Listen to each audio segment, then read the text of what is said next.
Hello, everybody, and welcome to the first AI for Business Growth live conference.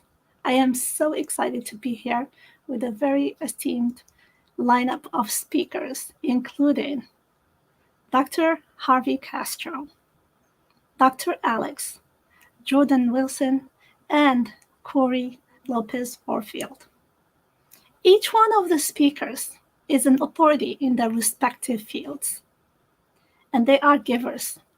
Within a short period of time, they agreed to give back in the field of AI because we are all driven by the big why to make AI accessible, because we believe it's a transformative technology, not for today, but for years to come. So welcome, everyone. And today we have a very exciting lineup of talks. First, I will start with AI business essentials to demystify some of the misbeliefs and some of the skill sets that you need in order to implement AI. I'll be followed by Dr. Harvey Castro, who will go over ChatGPT vision in medicine. After that, Jordan Wilson will show us 5 ways that generative AI will change your marketing. The fourth one is blockchain AI. What does that mean? By Dr. Alex Cahana. And we'll finish with The Future of AI by Cory Warfield. How do we skate to where the puck is going?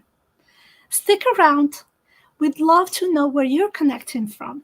So in the chat, put in where you're connecting from and whether you're watching us live or on the recorded session.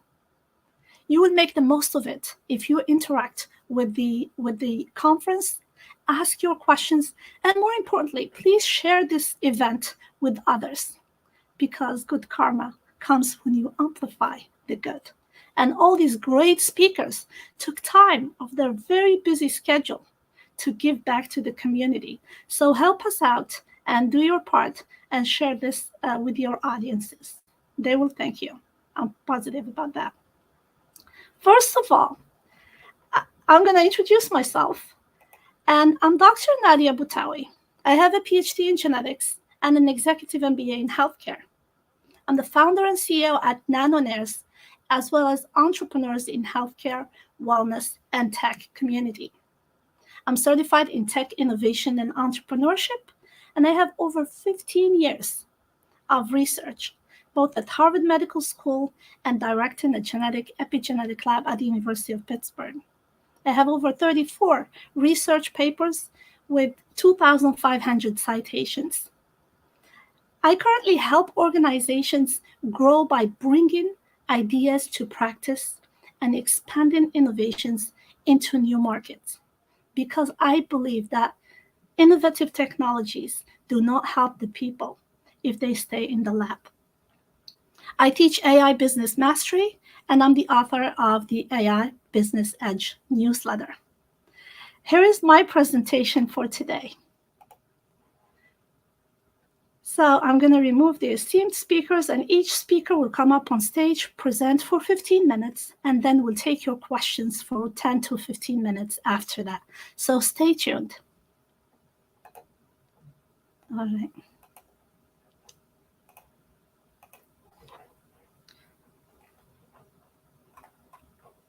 I'm going to share my screen now, and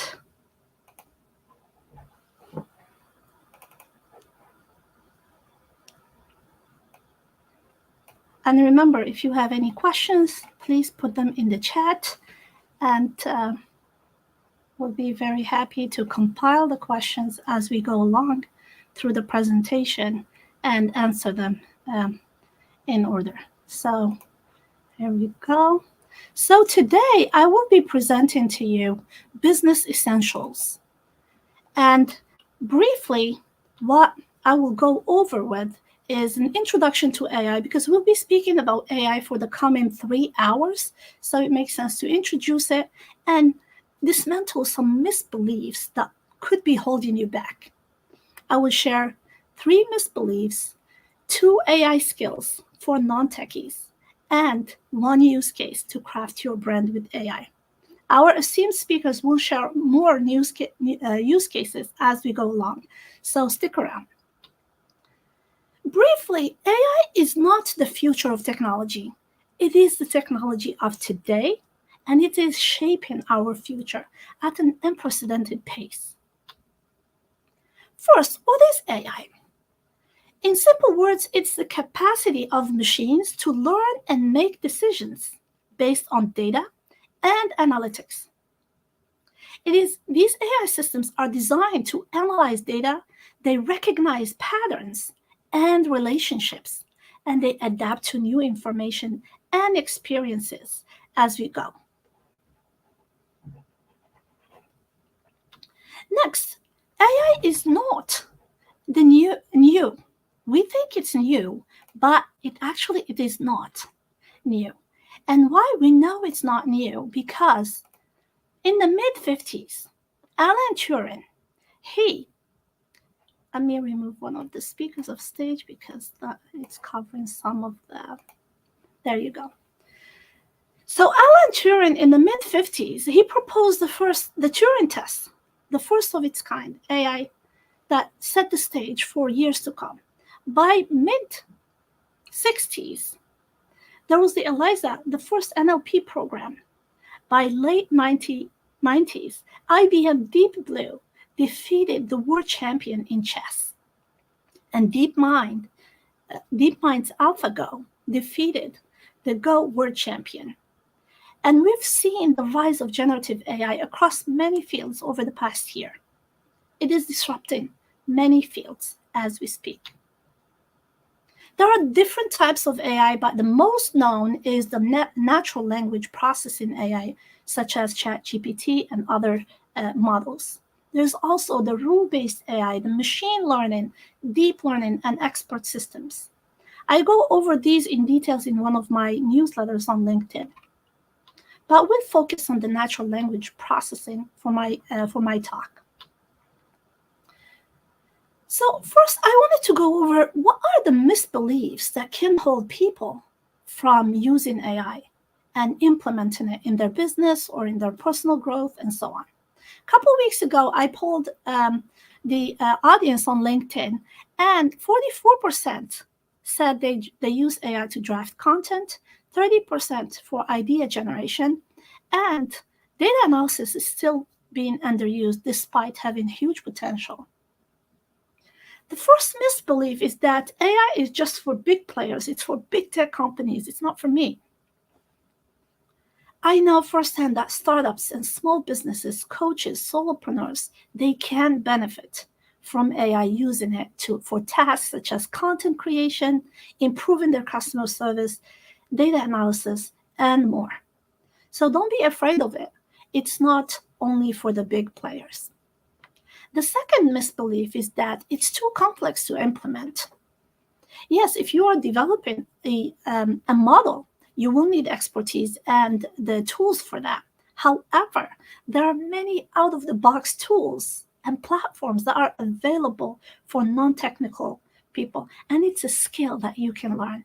And Jordan will share some of the examples in marketing, and Dr. Harvey Castro in the chat vision for medicine. So it's a skill set that you can learn and apply in your business. The third one is AI will replace humans. It's going to take jobs. It's going to put me out of a job and so on. With innovation, over time, we see disruption. And one of the disruptions is in the job market. It's going to shift the job market for sure. It will, however, create new jobs. And AI can complement human capabilities rather than replace them when used accordingly, especially in the creative industries. Think text to image, text to videos, and so on.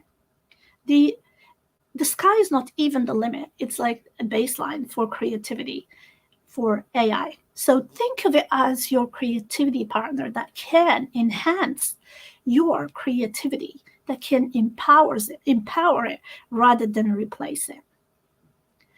I'm going to share next an example. That's my own data, that AI saves me 3 hours per day.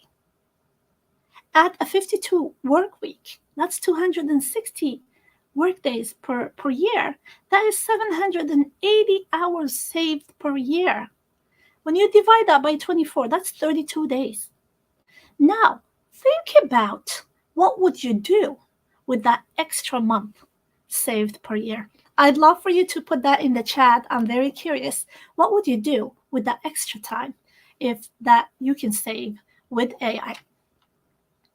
I'll go back to comments and read them for sure. Next, I wanted to share that what are the skill sets that we need, if I'm not technical, in order to implement AI for my business. There are two main things. The first one is master how to communicate with AI. That's what's referred to as prompt engineering. And embrace your creativity. Remove the blinders, remove those blocks that will enhance, your creativity. And you can do it at much faster speed to test and iterate. So I encourage you to be open to creativity and learn how to communicate with AI through prompting. The second one, which is very important, is understand the AI limitations. We know that after using AI for a certain time, it starts to hallucinate. Maybe you need to check the references and the facts for the output you're getting from AI. I'd like to refer to AI as the engine that can help you propel your business forward. However, you are the driver. You're the one who knows your North Star, your goals, what you want to achieve. You can steer it in the right direction, and you can propel your business forward. So now that we went over the two skills that can help you implement AI for your business, I wanted to go over zoom out a little bit and give you a snapshot about the possibilities with AI. I see the value proposition for AI in three areas. The first one is operational efficiencies. Think about the process automation, optimizing your resources, increase your productivity, which in turn, with these efficient operations, you can lead to better customer service, better experience for your customers. And we know when you improve your customer experience, you will attract more of the right customers to your business and retain your customers. And when you do so, you will increase what's called the lifetime value of your customers. And what does that do for your business? It will increase your revenue and you will grow. So you see, by improving efficiencies, you will focus on what matters, what drives revenue for your business. In addition to that, AI is very powerful and still underused in terms of enhanced decision making. How do you analyze your data? How do you do predictive analytics, and decide which areas to automate in your business? And when you do that, you will save time, save money, and you will have more time to spend on your zone of genius. And don't we all have the tasks that we really don't like, that drain our energy, that we'd rather outsource? Those are prime for AI use. This way, you'll focus on your zone of genius, on the high value add elements in your business. It could be better experience for your customers. It could be, for me, watching my kids. If I save time, I enjoy watching my kids play soccer. It brings me joy. So it will save you time to do more of what you love, whatever that is for you. Next, I wanted to share we'll be talking about ChatGPT quite a bit here. And I wanted to define it and give a little snapshot what it is. So for people who are not very familiar with it, they will be able to follow us. So it's a smart chat box made by OpenAI. How it works, it uses neural networks. So think about it like a computer brain that learns from a lot of information. And when we say information, it's a lot. The first GPT model was trained on 175 billion parameters. or data points. And it also uses what's called token processing. This is how ChatGPT reads and understands words. ChatGPT by OpenAI was so transformative because it democratized access to AI for the general public. It reached 1 million users in 5 days. And GPT-4 has now plugins, text-to-image, DALL-E 3, and it's back connected to the internet. And an example, a use case that I use personally for my business, but I wanted to highlight the benefits of using that in your business. It gets you faster idea generation to come up with the new idea quickly. It will help you get the personal touch by understanding where your customers are, what segments they're at, what they are thinking, what they're feeling, what they're doing, and you can tailor your messaging to that segment. It will save you time and money so you can do your jobs faster. You can save time to do more of what you love.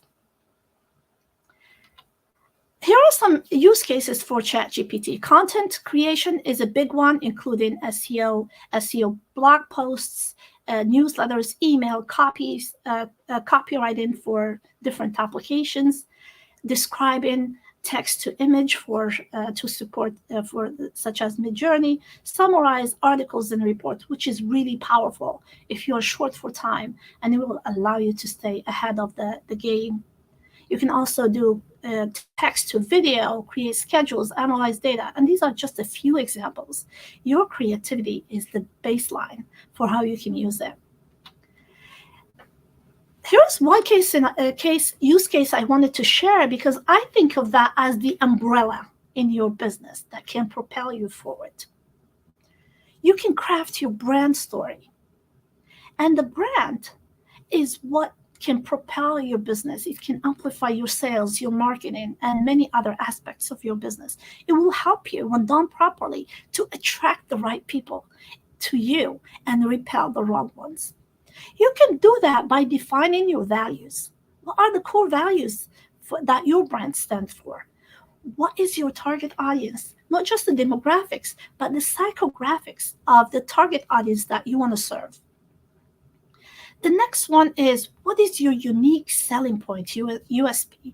What makes you unique? What are the 3 unique value add and features and qualities that make you different from your competitors?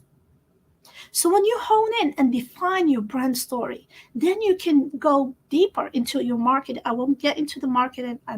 Our next speaker, the following speaker, will go into details about marketing and how AI can help you propel your business through marketing. I'm going to leave you with this diagram here. Think about your customer, where they're at. Think about their journey. Are they in the awareness stage or the engagement stage? Are they in the conversion or the retention stage? By understanding where they're at, by understanding their not only demographic, but psychographic, how are they feeling? What are they thinking? What are they doing?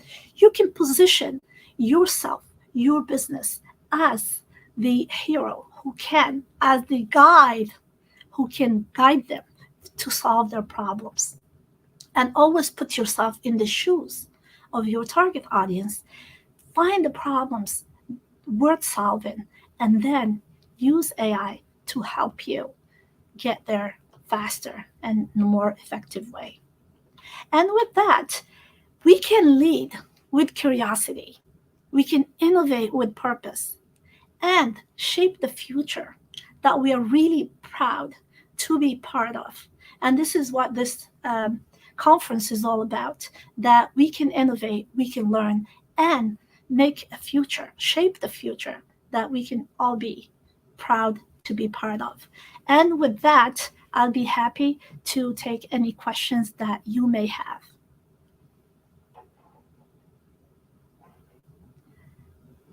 And so I'm going to So I'll go over, perhaps we can go over some of the questions from the comments. here. Let me make this smaller and maybe bring some of my fellow uh, speakers on stage, and you can take some questions. Let me see. Jordan is here, and so is Cory. So yeah, feel free to go over the questions. I'll be happy to answer any that you may have. Let's say some. We have some comments here by Hamid, similar on the topic I'm very passionate about. Thanks for stopping by. And Jordan, very happy to have you on board. Okay, yeah, some of the questions that were submitted ahead of time is what are give examples where of industries where AI has brought significant value, particularly in startups. So I can share with you the example of AI in preclinical development, for example. Now we have data, and my startup Nanonares is active in that area. And there is data that maps all the proteins in human. And most of the drugs that are on the market, they were developed on Caucasian populations, meaning that they don't work as well in other ethnic groups. They're not as effective. And with many of the drugs coming to what's called the cliff, the IP cliff, meaning they are almost at the end of their IP protection, there is room for creating drugs that are effective using these large models from the protein, the genomics, the proteomics, and so on to find druggable targets for diseases that drive healthcare costs significantly, including for obesity, including for heart disease, respiratory disease. That's what I'm working on respiratory diseases. So there is room. The saving by AI in the pharma industry is estimated to be $150+ billion per year. That's a huge saving. Another example that I came across is for product development. Let's say you are developing a product. You can use AI to do extensive market research. And when you do this extensive market research, let me make it small. There you go, better. And when you do those extensive market research, let's say, Cory, you're developing a product that solves X problem. The first thing, if you want to have a better product market fit, is to find the right problem to solve. There is a treasure trove of negative reviews or low reviews for products online. Go on Amazon. You can mine those data, sort them, find the top 5 negative reviews, feed that into ChatGPT and find the trend. Here is a pain point that many people are complaining about for that particular product that your competitor is making. You can have a huge competitive advantage by just doing that. And then you can take it even further. Be your brainstorming buddy, where you can say, hey, based on these pain points, can we do some creative solutions around to solve that problem? Once you do, the next step is take that and take it to Midjourney and design a product around those solutions. Then you can put it in different format. If it's, a cultural product, you can put it in different cultures to see if you're serving somebody in Latin America, they would have different preferences from North America or Africa or Europe. So you see, you start with the problem, then you use AI, have a process, and solve that problem in record time. You can also, before you even develop anything, do a test landing page. Use AI to speak in the pain points for your exact target niche and see how does that do. And right there you have data to see what resonates. You can have test product market fit without even having a product and in record time. So those are the use cases. I think of AI as, you are the driver, you are the leader, you know your North Star, you know the problems that you're facing. Hone in on that then reverse engineer the steps to get you there faster. And that's where the potential is. There is a lot of, instead of giving you how to fish, you can learn how to fish, giving you fish, you can learn how to fish yourself and be creative. And it's a low cost and low entry barrier. So I hope that answers the question about using use cases for AI. Let's see, do we have any questions from the audience? If not, we go back to our pre-submitted questions. Yeah, that's a good one. How can smaller companies or people with limited budget and resources leverage AI and stay competitive? That's a great question. In terms of leveraging AI, let me see if Jordan is here. Bring Jordan on stage. And yeah, I think Dr. Alex is on, the camera.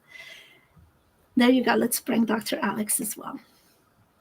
I think there is a low entry point for using AI actually currently as compared to a year or 2 years before, because you don't need to be a programmer to access or analyze data. One use case that, like a low budget ChatGPT, even GPT-4, is $20 per month. That's a really cheap for the return on investment. The one thing I would caution is the cost can add up. So decide what is the problem that is the most painful in my business that I need to focus on, that I need to solve over time. So think about the compounding effect of your ROI, your return on investment, because your learning time is an investment. A lot of people don't think about the learning curve. It's not only the cost of purchase that you pay for the software. It's how long does it take you to get up to speed, to solve that problem, to train your personnel, and so on. What's the cost of acquisition for those solutions? So keep it simple. For me, I use 3 things. I use ChatGPT, I use Canva, and Midjourney. Descript for some video, but I'm not all in on video. So find what problems that you are facing, and that is a consistent problem. It's not like a one short period of time and it's over. This way you get the return on your investment. What do you guys think about a low cost for people who are on a low budget? Go ahead, Cory. I'm just curious if you're still using Midjourney or if you're starting to use DALL-E 3, which is included with the ChatGPT Pro. I'm big on Canva because I've used it so much. Like I've hit like that learning curve. I think they're a little behind on the Midjourney. However, I think having all tools in one place is very attractive. And I agree, DALL-E 3 being incorporated into ChatGPT, as well as the plugins. And there's a Canva plugin that's pretty good too. Mm-hmm. Yep, it's good. Yeah, I tested that. It was pretty good. Good, not great, yeah. Yeah. It's still a little behind. I think Midjourney, they're a little further away, ahead of the others. Jordan, what's your take on that? Yeah, I mean, there's definitely ways that you can still, even on a budget, I think, take advantage of Gen AI tools out there. Even like AI image generators, like, yes, Midjourney costs monthly, but, with DALL-E 3, it is nice to use it within ChatGPT, but there is even a way to use DALL-E 3 for free with Bing's image creator. So even, there are usually like either free or very affordable ways that you can, tap into these other systems. Full disclosure, I would never advocate anyone to use the free version of ChatGPT. Like I think people do it for so long and they look at, this $20 a month subscription as just like the hardest commitment. But, I always tell people the difference between the free version of ChatGPT and the paid version is like a rotary phone and a smartphone in terms of its functionality and what it can accomplish. So in some instances, absolutely, there's great free or extremely low cost ways to get the most out of generative AI.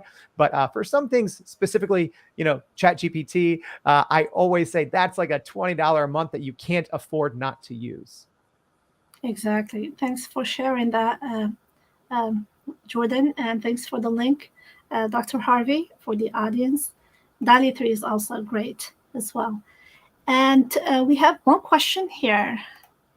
Let me pull that up. Dr. Marcy, how can we get zero inequality in AI accessibility and deployment?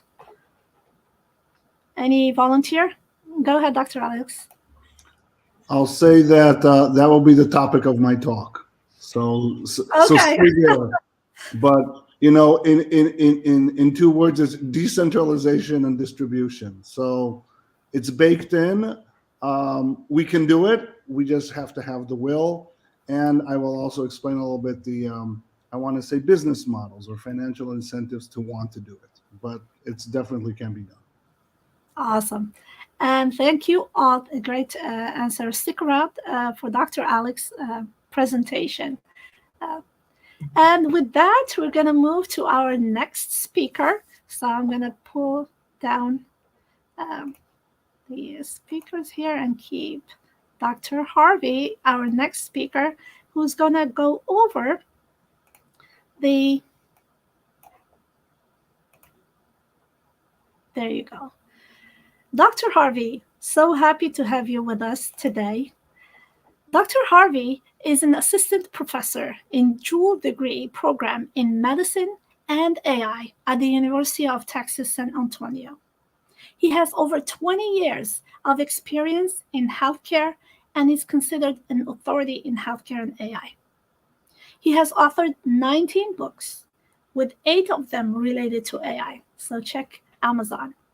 Dr. Harvey Castro cheat sheets about AI in healthcare garnered over 140,000 downloads.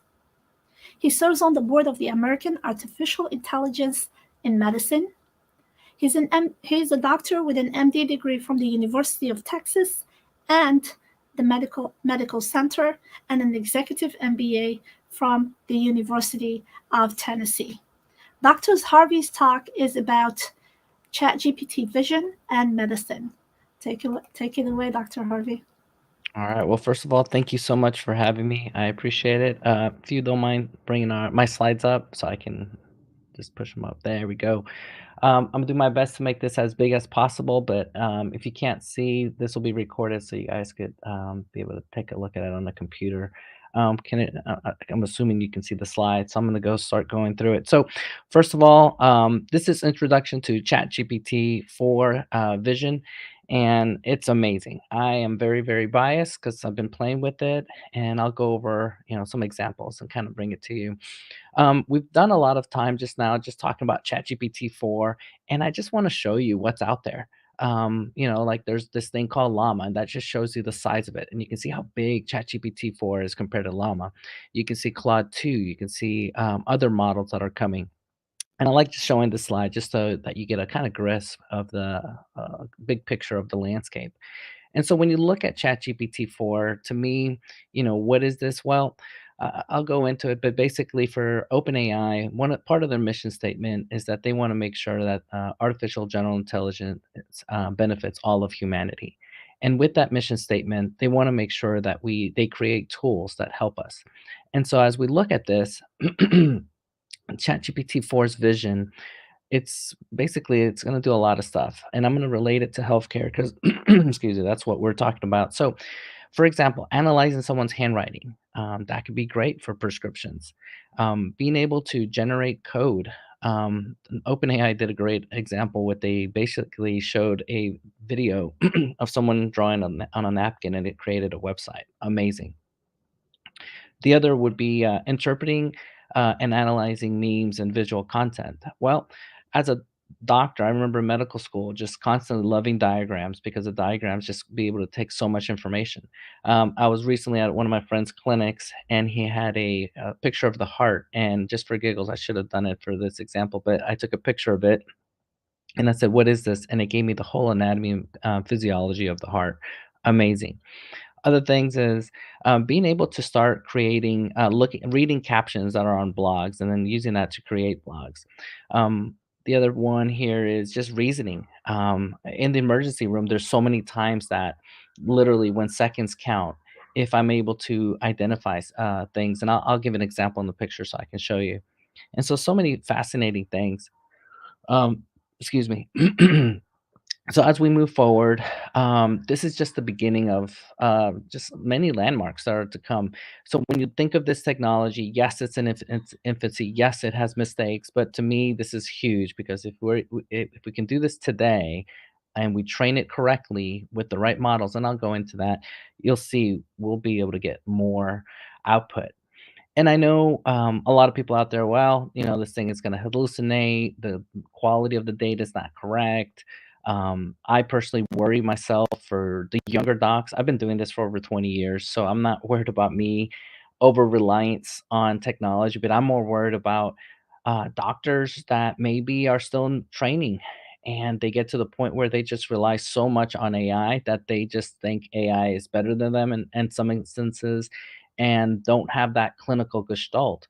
I have 20 years that I've been, going through, and there's so many other factors outside of data, like the unwritten rules when you see a patient and you just sense things. I mean, you can't put that into AI. And I worry that doctors using this are going to depend too much.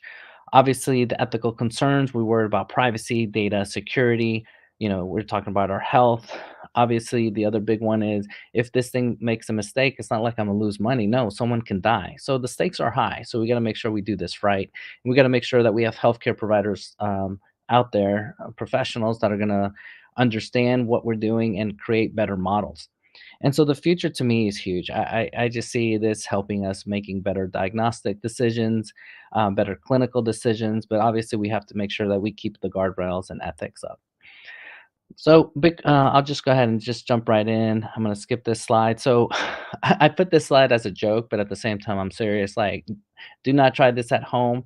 These are just examples to show you the potential of what healthcare professionals can do. And so let's just jump right in. And so this is kind of fun. I'm going to preface by saying I'm kind of jealous. I wish I had this when I was in medical school because I think I would have learned so much faster and so much more information. Not that I'm a bad doctor. I just think I would have learned just 10 times more and I would become a better doctor quicker. And so here's the clinical vignette. This is known to a lot of doctors out there. And the usual way we see these cases are a patient comes in and says, "Hey, doc, it's weird. I had this tick. I removed it.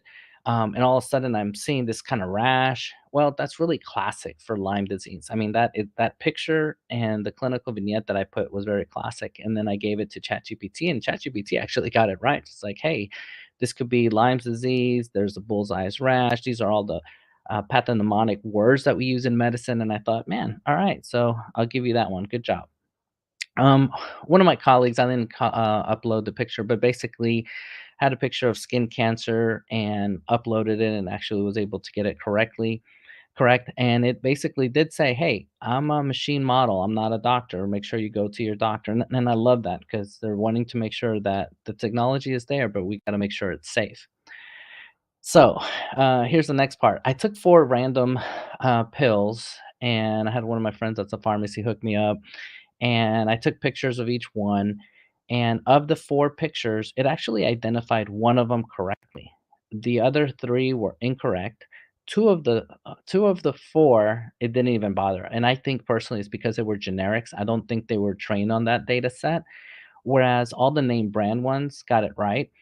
And then the other one that was a name brand that labeled it as something else, I don't know if the visual misread it. So in that particular case, it could be dangerous, especially if I'm trying to save someone's life and giving them the antidote, and I'm going by what ChatGPT Vision here's a classic mistake that maybe 1 out of 4 times it would get it right. Now, that is as of today. Who knows when they change these databases? Literally tomorrow, this thing can change to be much better. So the next part, I actually put in chest X-rays, and I purposely put a abnormal one to see what it did. Now, as a medical student, I remember it was very methodical. We had to go through just ABCDs and just kind of go through how to read it. Even though you saw the mistake right in front of you, you couldn't say it. You had to literally read it like a robot. And what was funny is the first time I did this, ChatGPT actually did a good job. It read it just like a medical student's supposed to read it.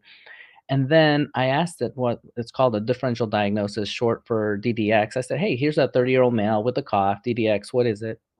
And it actually got it right. It said this could be possibly pneumonia, viral infections, and it gave a whole list of 11 things.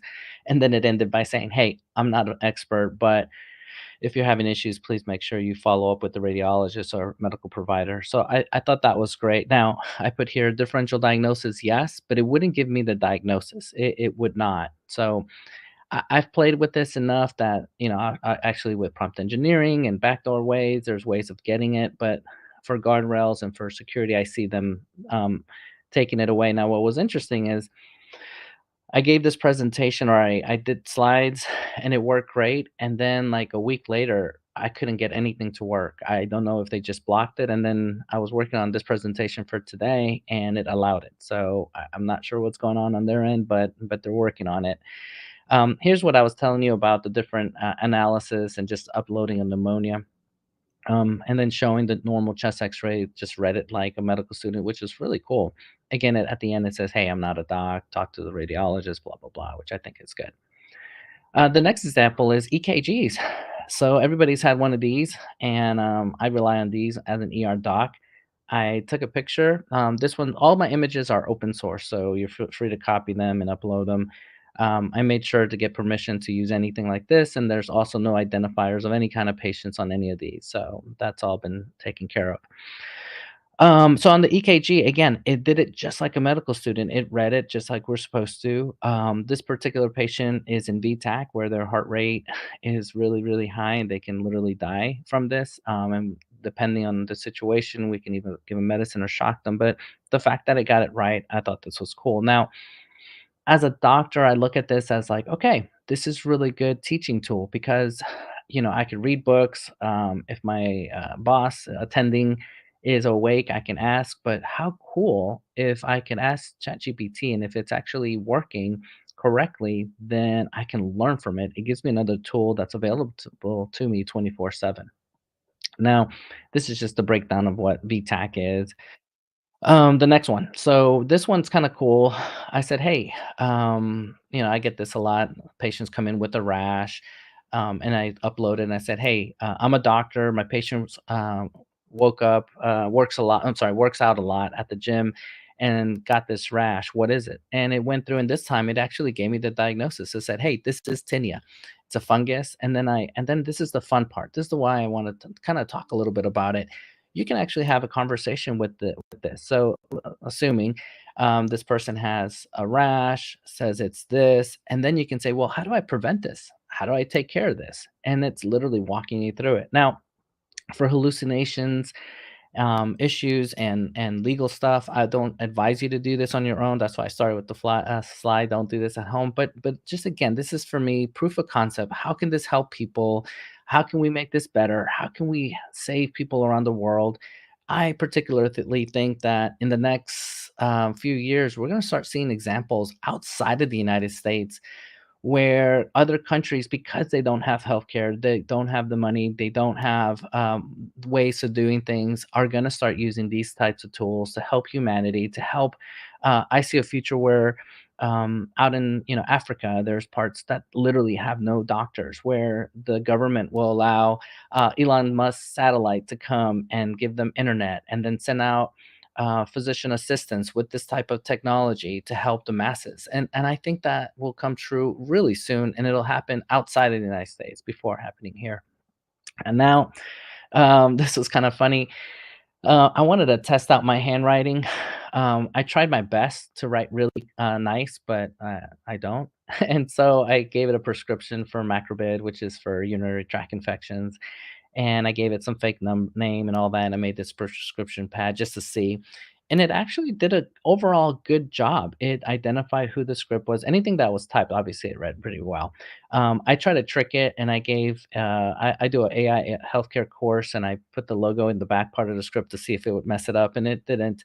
It read the prescription. Now, my horrible handwriting, my sevens, according to ChatGPT, looked like twos. So it got all the sevens that I put down as twos. So that was incorrect. But big picture, knowing what I know from a data scientist point of view, I could take, probably like a handful of prescriptions that I write, and then upload it and then tell it what it is, and then moving forward it would know. So that would be kind of neat. Again, do not do this at home. I want to make sure you guys are safe. Honestly, I talk about this is one of the reasons why I wrote my book on ChatGPT and healthcare. I want to make sure we use this correctly, and I want to make sure no one gets harmed out there, and I want to make sure that if you do get output from ChatGPT, that you really convert, uh, use this as a teaching tool with your doctor, and you sit down and talk with them, or a healthcare professional that says, hey, this is how you do this or that. That way you're not going by this. My biggest honest fear is that someone in the world will do this, self-diagnose.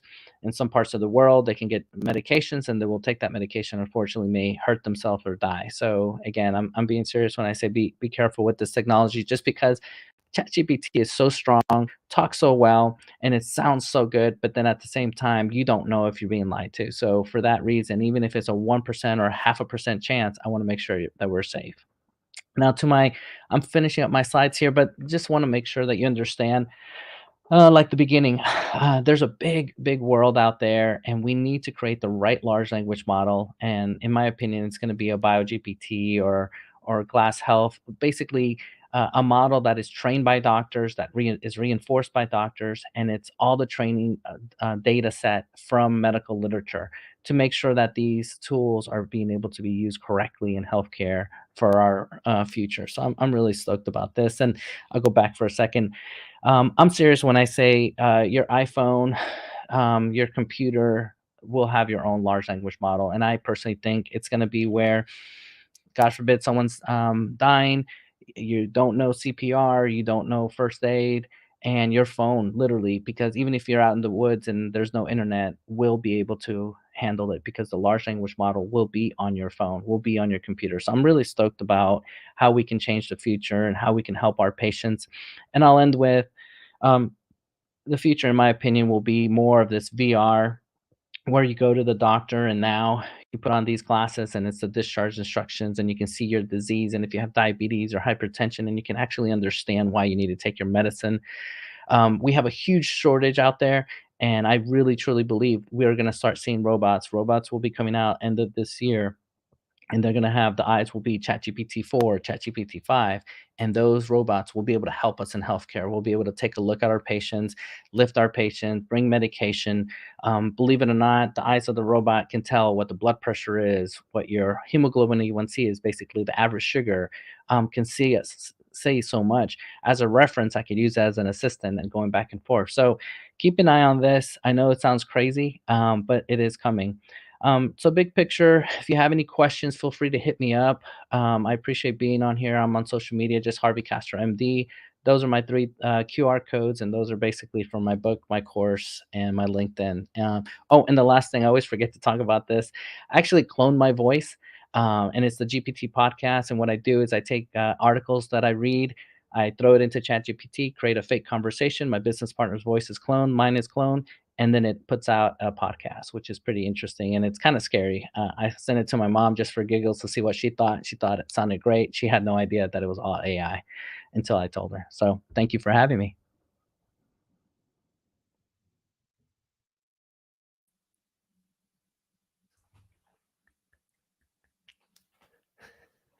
Am I muted? I was talking to myself. Thank you, Dr. Harvey.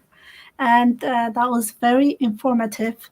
We have a few questions that were pre-submitted and others that are from the live discussion. So one question that was submitted is, we know AI plays an important role in diagnosis of dermatology diseases. Is there a role of AI on CT scan or MRI finding? Yeah.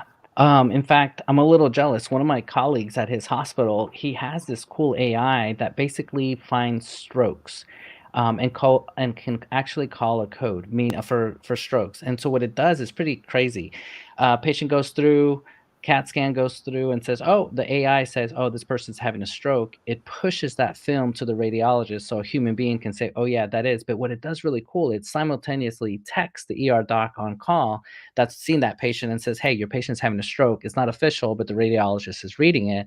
So then now you can go running, getting the medicine and all that. And like, here's a real example how we could do this in healthcare. And literally, if it's my brain and you only have a certain amount of hours to give me the antidote, then I'm all about, hey, give it to me and find that diagnosis soon. Because then, the part of that is if you can give them the antidote soon, then there's a good chance that that stroke may not be as bad.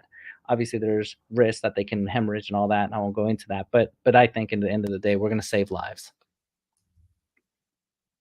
That's awesome. Another question is, what new types of AI are currently being developed that are not commonly used yet, and how would they impact the businesses in your field? There's a lot of things being talked about being done.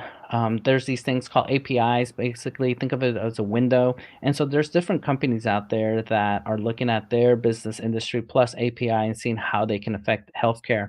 I can tell you there's some things that haven't hit the market that are pretty cool, like literally a virtual assistant that does all the intake by your voice. Your voice alone can tell the algorithms if you're depressed, if you have early Alzheimer's, if you have Parkinson's disease, crazy stuff. Just this weekend, I was reading an article that talked about your voice alone, with an 89% accuracy for women, can tell if they have diabetes. Your voice, and I'm like, holy cow! How could you diagnose with diabetes with just your voice? So all these things are coming, and here's the thing: if we can prevent a lot of these things sooner, then hopefully we're able to address them sooner. Hopefully we can slow down the disease process. And if it's possible, maybe we can even stop the disease process from really hitting. There's all these studies about reading lung cancers 2-3 years before it's even happened, because they're starting to see certain nodules rather in x-ray and say, you know what? This is possibly cancer. Let's keep an eye on this one sooner than later. Before we'd be like, oh yeah, let's do another CAT scan. I kind of see it, maybe not. Now we have these algorithms. So I'm really stoked about how this is going to change medicine. That's awesome. Another question here from Lucy Rogers. What do you think about the future of this with telehealth in the US? Telehealth, I think, has its place. Obviously, through COVID, it took a huge increase. I see it as another generation. I see it more as we should use this as a virtual care. We need to take the hospital outside of the hospital and put it in your house. And I think this is just one of many tools to get us there. We know about wearables. We know about AI. We know about all robots. Well, guess what? If we put it all together and we are able to put it in your house, now you don't have to leave the house. Quick example is you can there's a experiment, and it's already out there, that you can start printing your own medicine. Well, it's like, holy cow, if that's the case, man, you could have your own pharmacy at the house one day, where, you're out in Mars, you're out in Arctic, and you need a medicine, but you can't go to the pharmacy. Well, guess what? You can print it. I mean, this is going to change lives. That's awesome. So, in your experience, what specific applications in generative AI, especially ChatGPT and medicine, show the most promise in improving patient outcomes? You know, I'm a firm believer of, you got to do things now. So, these theoretical stuff is great, but we got to do it now. And specifically to Gen AI, for me, I love the following example, and I see this being done soon. And I know Epic and Microsoft and OpenAI are already working on creating Gen AI for the electronic medical record. But the part that really excites me is, I'm really big on education. I feel like Mhm. even down to spouses, if you have an argument with your spouse, it's probably lack of education on both sides. And so my point is, with healthcare, we can use generated AI to increase our healthcare IQ. If I can use this to increase my website, to make it better, discharge instructions, and let me give you a quick case in point. This hospital, I always talk about this. So if you've heard of me talk before, I apologize, but this is such a cool example. Child, 5 years old, has asthma. Never been. The parents don't know what the heck asthma is. The kid doesn't either. this hospital in England takes the discharge instructions, feeds it into ChatGPT, it converts it to the words of a 5-year-old. But then what's really cool is they use Midjourney to put it together with the concepts of asthma, and then they handed a Yes. child a coloring book. And I thought, man, that is the way of doing healthcare, because now we're using Gen AI, we're helping our patient, we're educating them. And guess what? I have a bunch of kids, and at 5 years old, it was hard to talk to them for more than a minute because they were off to the next thing. And now, if I had a coloring book that I could sit with them and color and talk, now that we can talk and have conversations, I thought that is the way of the future. That's awesome. And we have a question here by Dr. Mustafa Dawadi. Can AI define the outcomes before implementing treatment or surgery? That's a good one. There's always going to be that human factor and the unknown. These things are multi factor. So, to some extent, it may guess the outcomes, but the thing at the end of the day, it's really tough. What if there's some bacteria in the operating room? What if the tool wasn't sterilized correctly? What if that patient's genetics, something was in there that nobody knew, that if they had this one drug interaction, they would die?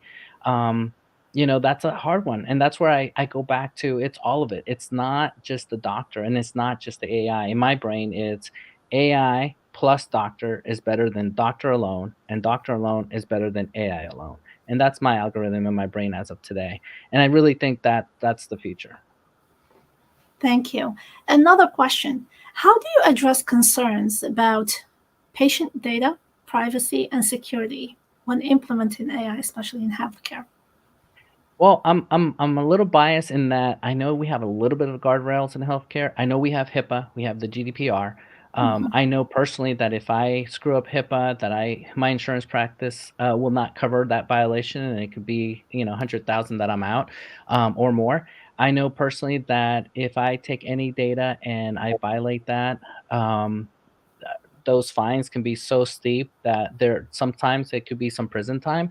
So this is a really big guardrail that's already existing. Now, with that said, hospital systems, they're working on secure servers. I love the fact that blockchain is coming back and saying, hey, maybe blockchain, maybe use this with digital technology, put it all together. I'm really, really stoked about what's there. In fact, I feel more secure with that today than I did before. My bigger worry is, what are they going to do with my data? Is someone going to take my data and steal it? And with 23andMe, you can see all the violations that have gone on there. So that's a bigger worry for me. Awesome. One more question. How can entrepreneurs and innovators collaborate with healthcare professionals to drive innovation and AI applications in medicine? Yeah, I'm a big advocate there. I would say if you know a doctor, healthcare provider, nurse, really talk to them, work with them because they know their pain points. You, as an entrepreneur, you know how to get to that pain point, how to fix it. And then together, I'm really, I don't want to say it's a pet peeve, but I kind of get upset when I hear that big companies don't have a doctor or healthcare provider on their board, yet they're promoting healthcare. Because then I'm like, how is the patient voice? Who's the advocate there? Who's pushing? And if the doctors and the driver or the PA or the nurse is driving that ship or saying, hey, this is the way we need to move forward, I really think that product is going to be more patient centered. And I really encourage everyone out there listening that if you know a doctor or you want to contact me or if you need help, let us help work together, not one or the other, but together to make a better product for our healthcare system.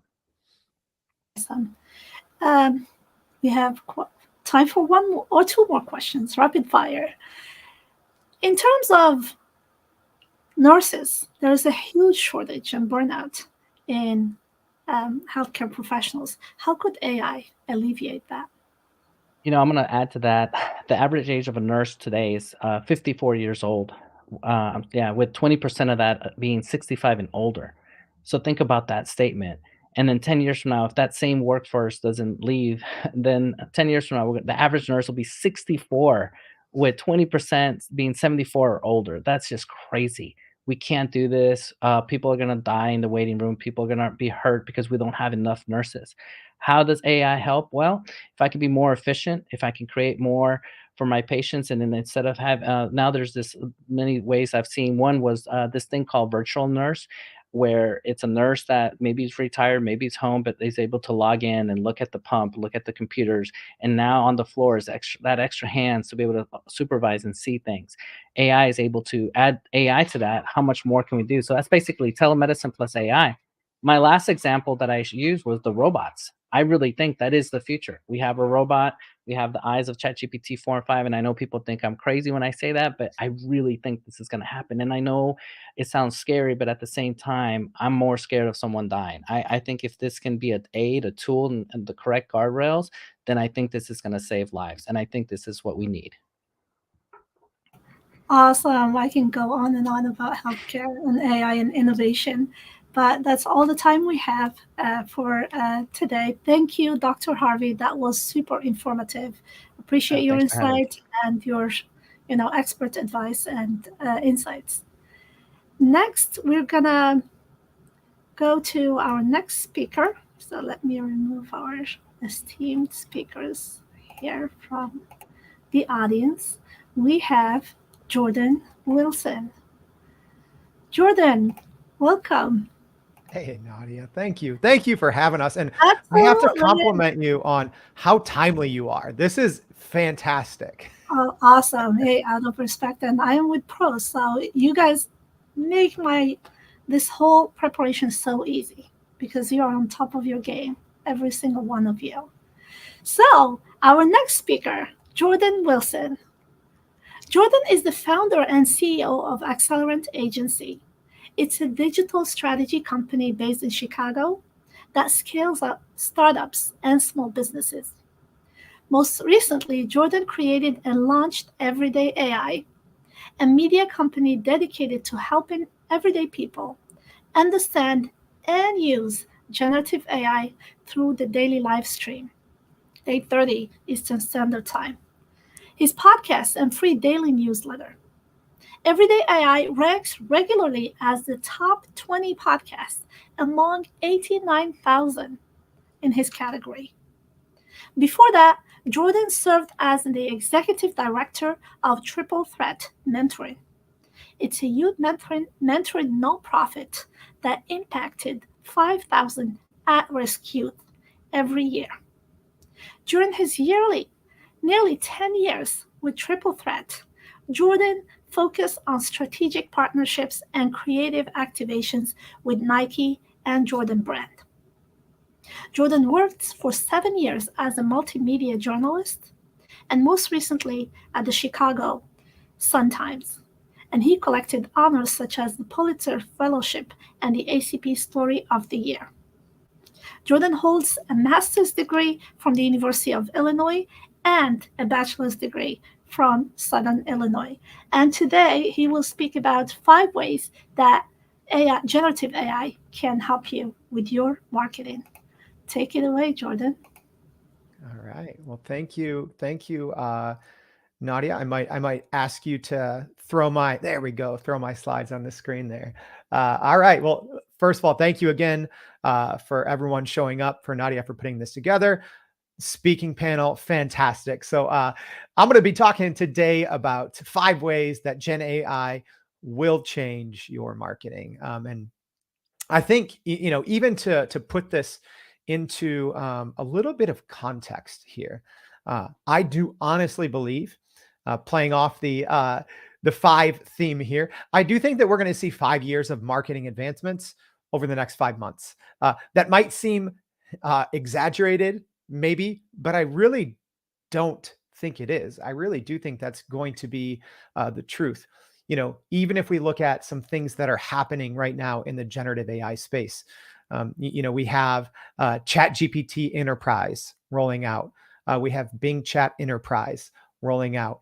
We have Microsoft 365 Copilot coming to the operating system, rolling out in a week, right? So all of these different pieces, I think, are slowly starting to fall together. And I'd say, in the first, kind of year or two of these different generative AI tools that we've all had access to, I think adoption has actually been a little slow, if I'm being honest, because a lot of the big companies are always the one kind of setting the tone. The same thing with, management consultants, because they're also setting the tone for so many businesses across the US. So I do think now, as we see these enterprise products and we see these enterprise companies really start to push and prioritize Gen AI, over the coming weeks, I do think the first and second quarter of 2024, we are going to see rapid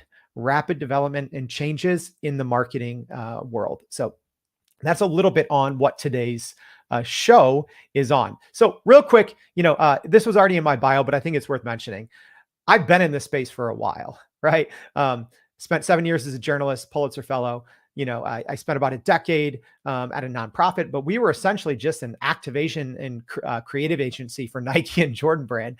And then for the last about almost 4.5, 5 years now, I've had my own company, and we've been using the GPT technology since it was publicly available or commercially available in other products in like late 2020. So I think it's just important to talk about because, so many times, like, especially in marketing, I think you always have to ask what people's incentives are for telling you something. But with me and with everyday AI, I'm talking about, this is 20 years I've been in MarTech fields. So when I'm kind of projecting here on the 5 different ways that Gen AI is going to change things, I don't say these things lightly. I don't say these things without a decent amount of experience already under my belt. So with that, we do this every day. So make sure, and I'm sure it's going to be in the comments somewhere, but join us every single day. And actually, hey, I think just almost every panelist except one has already been on the Everyday AI show. So let's talk about those 5 ways. Let's get right into it. So number 1, right? So when we look at how things are changing in Gen AI and how your marketing should change as well, I think it's important to talk about, and it might be uncomfortable for some, but number 1, I think content will become commoditized. All right. So here's what I mean by that. So high quality content, it used to require skilled and experienced marketers, right? So this one, even for me, it's kind of personal, right? Starting my career out, 20 years ago as a journalist, you really had to take a lot of time and care. And, I've had probably 1,500 stories published in daily newspapers. So it used to take a very certain skill level and experience level to create high quality content. All right. So when we talk about Gen AI commoditizing content, it's important to first look at where we were. Okay. So now if we look at kind of where we're going, so with Gen AI, the bar for passable content has been lowered significantly. And also the content market is saturated, right? So consumers are already, I think, starting to feel this. But what we're talking about here, the bar for passable content, okay? And I want to emphasize that. That's not, as marketers, that's not what you should be shooting for, by the way, passable content. But we have collectively lowered that minimum bar for creating content, mainly because of tools like ChatGPT, like Anthropic Claude, like Google Bard. All these different, kind of text-to-text generative AI systems have made it easy to create decent enough content. And that has created this, just this saturation in the marketplace. So, consumers, if you haven't already started to feel it, you are going to feel it, especially, as I talked earlier in this presentation about when you have all of these companies now, rolling out their enterprise products, the adoption rate is going to go higher, right? We are still right now, if you're using Gen AI in your work, you're technically an early adopter, but just wait, in the coming months when your Fortune 500s start using this at scale and not just experimenting with it. Okay. So when we talk about what this means for consumers, it's going to make it harder for consumers to tell the difference between good content and bad content, because it's going to be too much, right? So some nuances of creating meaningful and impactful content that moves consumers to make a purchase. It's not always snap, right? It's not always the first or second paragraph. So traditionally, good content goes through a storytelling process, and it hooks people in, and it gives them more details, and it resonates with them with all these different copywriting techniques. But now, kind of eye tracking and other studies have shown this over the years, our attention span is getting much, much shorter. So even the ability for high quality human created content to stand out and to have a place is unfortunately starting to get diminished. So as marketers, so let's actually talk about what we should do then, right? So in this presentation, not just talking about, hey, here's five ways marketing is going to be impacted, but also here's what you should do about it, right? So whether you are a marketer, if you're an entrepreneur, small business owner, at the end of each of these, I'm going to be giving you, hey, here's kind of the recommendation. And I think we'll also be doing, dedicated episodes about all of these five in the future on Everyday AI. But what can you do about content becoming commoditized? Well, I think you need to ignore the quantity game and focus on quality content delivered in human first ways. Okay. This summit here, this collection of different AI voices coming together is a great example of that. This is high quality content delivered in human first ways, right? Like, I'm pretty sure that wasn't, Dr. Harvey's clone, even though he has his cloned podcast. But as marketers, you have to focus on how you can get your humans out in front of people more, because that is what is going to stand out. 5 years ago, what stood out when it came to content marketing is quality, creativity. But now, because of Gen AI, I'm not saying it's erased those factors, but it has unfortunately diminished them, and content has become, I think, and will continue to become, overly commoditized. All right, number 2, marketing roles will be consolidated. That's right, y'all. I always take a great deal of pride in balancing optimism with the real life scenarios of what's happening in this space. So let's talk about even what that means with marketing roles being consolidated. So traditionally, even within marketing departments, large marketing departments, I talked about that. I've worked closely with Nike and Jordan Brand. I've worked with dozens with an S of their agencies. So working in multi-agency environments. So, generally big marketing departments and big agencies have so many different roles within them. You might have, a UI, UX professionals or a team. You have your digital marketers, your web designers, your SEOs, your advertisers, your graphic design, all of those things. I don't think, and I think we've already started to see that that's changing, right? I don't think that we're going to have all of those different roles within marketing teams. Okay. And here's why, because the rapid advancement of generative AI tools is changing the literal definition of marketing and advertising campaigns, right? So if you look at the end kind of delivery system, right? So your websites, your advertising campaigns on Google, on Meta, they're even changing there, right? So they are incorporating generative AI features within advertising systems and making it easier than ever for even advertisers, without having a lot of kind of assets or creative content of their own, to just quickly use generative AI content at scale to test their markets, right? We've already seen the biggest players in the advertising space offer generative AI to advertisers. So it's changing already what it means to market and to advertise, right? So this is what that ultimately means. Roles and teams within marketing departments will start to blend and consolidate. No one likes talking about this, but there will be fewer, I believe, There will be fewer marketing positions available. In those marketing positions, I think we are going to see more consolidated and blended role. I think we're going to see more generalists and fewer specialists, right? So here's what you should do, right? If you're on a big marketing team, if you're a business owner, you should be hiring AI literate generalists, not specialists, right? And if you're a marketer, you can look at that in a similar vein.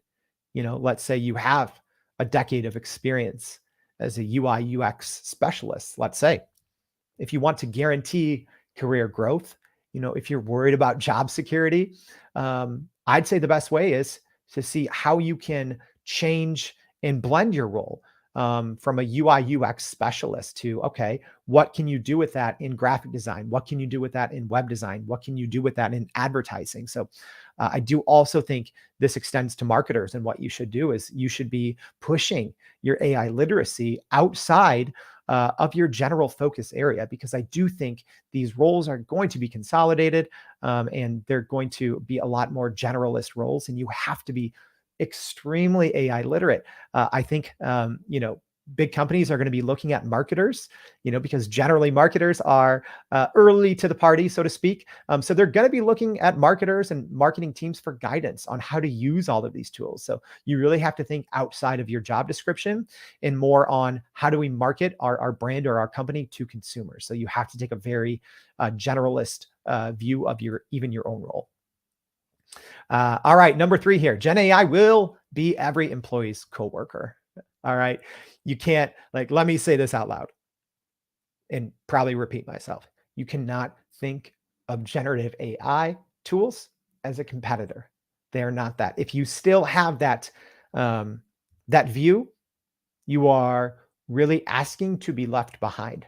You can't say, hey, it's either me or ChatGPT, or hey, it's either me or Runway. It's either me or Midjourney. No, you have to say me and ChatGPT, me and Midjourney, right? So let's talk about what that means. So a recent Gartner study here showed by 2026, over 80% of enterprises will have employed Gen AI for task augmentation, transforming the creative landscape. If I'm being honest, I think it's going to be way faster than that. I would honestly say before 2025, you're going to see an overwhelming majority of enterprise companies using Gen AI tools in their everyday marketing and advertising. So I think it's important that we don't look at Gen AI as a tool. It's an entity. Again, it's not a tool. It is a coworker. It is a part of your team, and it's capable of producing a vast array of ideas and marketing creative that humans alone cannot conceive, right? We do every single week, we do a prime prompt polish, a free prompting course. And one thing I always tell people is that ChatGPT, if you know how to use it right, as an example, is more creative than the most creative human beings. And that's like than any single human being. And I will sit on my stump here and argue anyone on that nicely.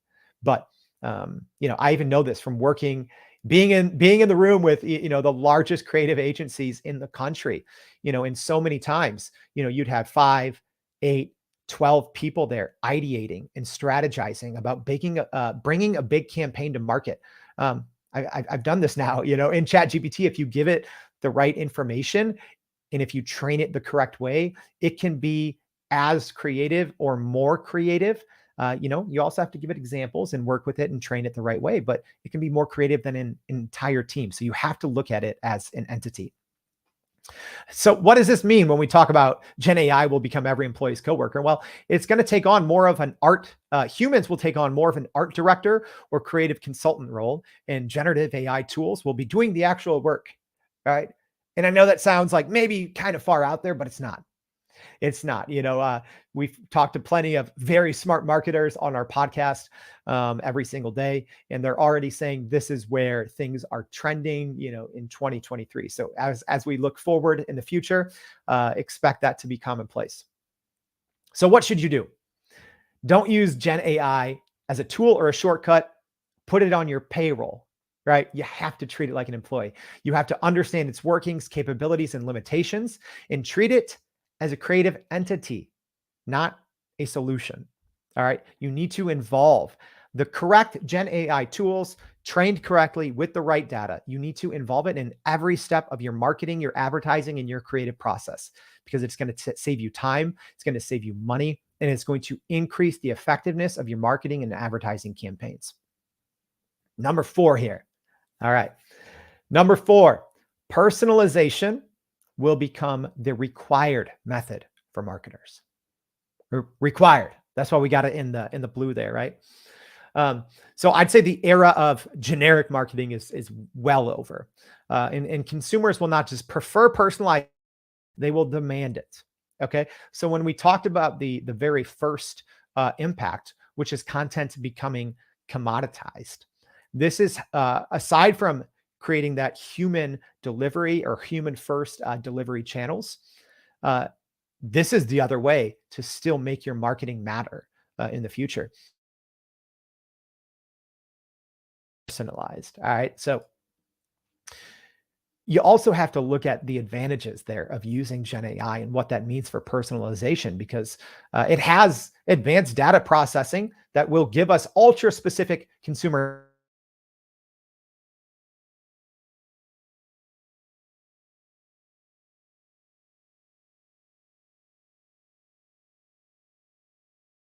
to be you have to always take into account what can and cannot be uploaded, right? So I'm not saying upload all of your company's data into, ChatGPT or any other tool like that, but I've done this. I've uploaded a bunch of our data, not names, not emails, and what you can get inside ChatGPT alone in terms of advanced data analysis and what that can lead to in terms of personalization.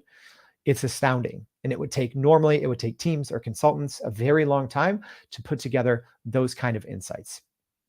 But it's a challenge. There's a challenge within that, right? And the challenge is going to be maintaining that balance between hyper personalization through data and privacy. And that's a tightrope that us marketers, advertisers and creatives, we have to learn to walk it. So what's it mean? You have to dive. You have to dive deep into personalization.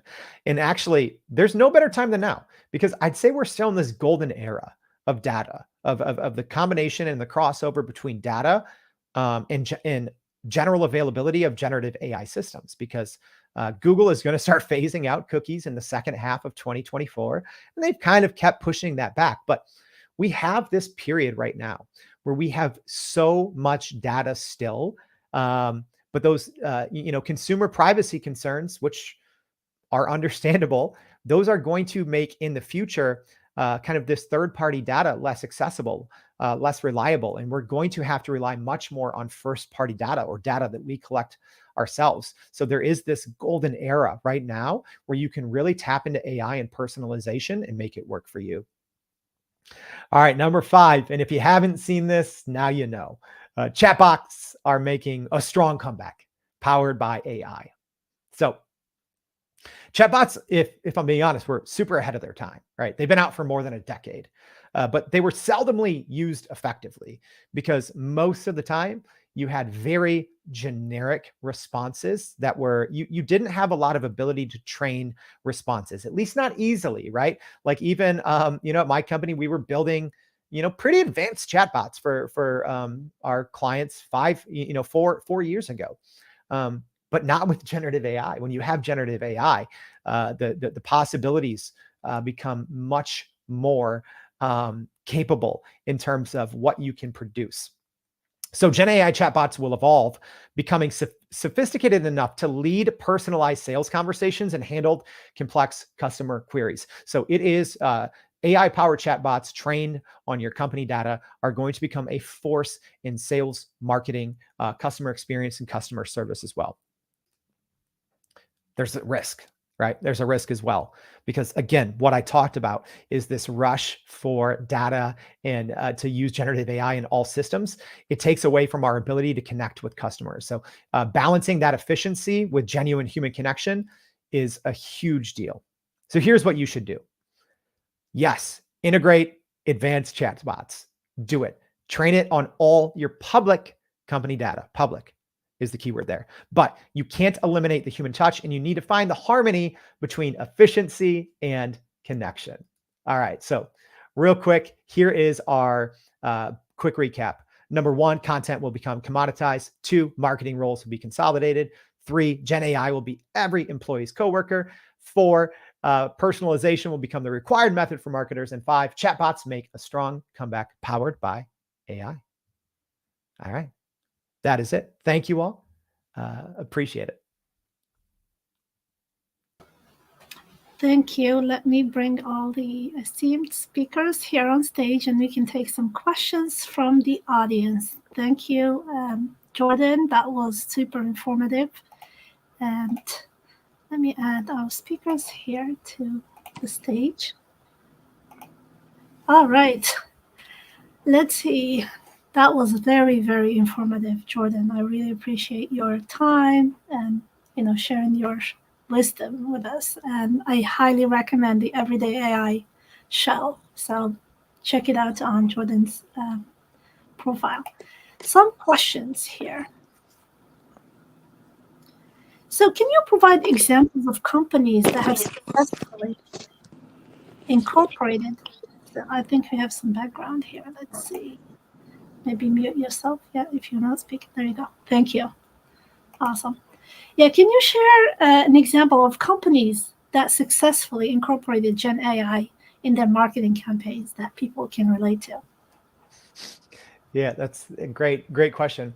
I'd say even right now, it would be just as just as impactful and truthful to say what companies aren't using generative AI right now in their marketing and advertising campaigns, right? So we have even been doing this for our clients for more than 3 years, because generative AI tools are not new. I think they've exploded in popularity and accessibility over the last couple of years, but I'd say the largest marketing agencies, advertising agencies have already been using generative AI tools for multiple years to better brainstorm and ideate for campaigns. Simple, even simple things like headlines for Google Ads, creative designs. We've been using multivariate testing powered by AI for clients' ad creatives for years. So yeah, it's already been out in the wild, so to speak, for many years. So I actually say we'd be hard pressed to find large companies or successful campaigns that aren't using it. Okay, great. Cory, any addition to that? While I check for the next questions. You're asking me or Jordan? Mm-hmm. I think she wanted your take, Cory. Oh, I think yes, most big companies are using it, probably slightly under leveraging it yet, but I think the 5 years of advancements in 5 years is spot on. I think people that are really paying attention in the marketing world and beyond are noticing that virtually everything's already changed. It's not going to change. And we haven't even seen the real AI from Google or Amazon or Apple yet. A lot of that's going to be starting to reveal within the next couple of months. But when I talk later, I'll be talking about how I think AI is actively about to take everybody's job and why that's not a bad thing. But so yeah, I'm just +1. But I think every company has it on their roadmap, is talking about it at the board level, the management level. Companies that don't fully embrace and leverage it won't be around for much longer. I don't care how big they are. So I'm +1 on all of that. I thought that was fascinating, and the landscape just changes so quickly. Mm-hmm. Yeah, one next question. How could businesses ensure that their marketing campaigns while using AI are ethically responsible, and they also resonate with their customers at the same time? Great question. It starts with data. Like you have to have before and after comparisons on your data, so you can measure any marketing campaigns, return on ad spend, your return on time invested. That's the other thing when we look at is something successful or not. It's just the time. Like a lot of times we say we look at ad spend in the marketing and advertising world, but it's not just that. It's how much faster can these be done. But in terms of like ethical, kind of doing things the right way, it does start with data, but you also have to have good data on the front end as well. And what I mean by that is you have to have ethically sourced data, right? You can't have a lot of companies with how easy and how accessible data is right now. They're using data that they probably shouldn't be using and feeding it into generative AI models. So, scraped data, buying lists that they maybe shouldn't be using. So yes, you have to make sure that you're still playing by the rules, but fortunately or unfortunately, there's a lot of gray area right now in generative AI. It's like, oh, can I use this, image from Midjourney on a campaign? And it's like, well, there's no real US laws and regulations. A lot of these things are still going through the courts. So even answering that question, there's not really set in stone guidelines that we all have to play by right now. Okay. Follow-up question. Can you comment on bias in using data that's already on the internet? Yeah, huge bias. Yeah, there's huge bias. You see it. I think it's most prevalent probably in imagery. Like as an example, every single week we put out a little AI news like PDF or carousel on social media. And a lot of times when you're asking it to, write about a CEO at a tech company, it's going to make that CEO a middle-aged white man, right? Yeah. And that may or may not be the case. So yes, there are so many biases in generative AI. And again, right now, a lot of it just reflects on the history of the internet. And, the history of the internet, there's a lot of biases and stereotypes. So you can steer away from that by giving generative AI systems on the front end kind of direction to try and avoid some of those stereotypes or biases. But by default, unfortunately, it does kind of mirror the society or mirror what's on the internet.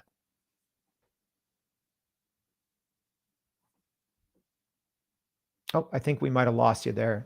Yeah, I'm muted. Yeah, when I click, so I don't interrupt you with my clicks. And let's see if we have any questions from the audience here. Philip, great to see you. Human interaction will continue to be mean, and human will have to get better at being human. So how can we still keep the human touch in AI generated campaigns and what we do with AI? Yeah, I mean, this is a good example. I think you still need to have discussions with people, right? Like I do this all the time with everyday AI. Back a couple months ago, I would try to schedule multiple calls a week with people listening to the podcast, reading the newsletter. I think you have to still have real conversations and real connections with people and then integrate that into your marketing, whether this is part of your marketing campaign or this is where you're collecting, insights for future campaigns, but you have to keep humans in it. Yeah. One last question for the entrepreneur or solopreneur or small business wanting to use AI for marketing. Do you have any tools to share with them that you found very useful? Yeah.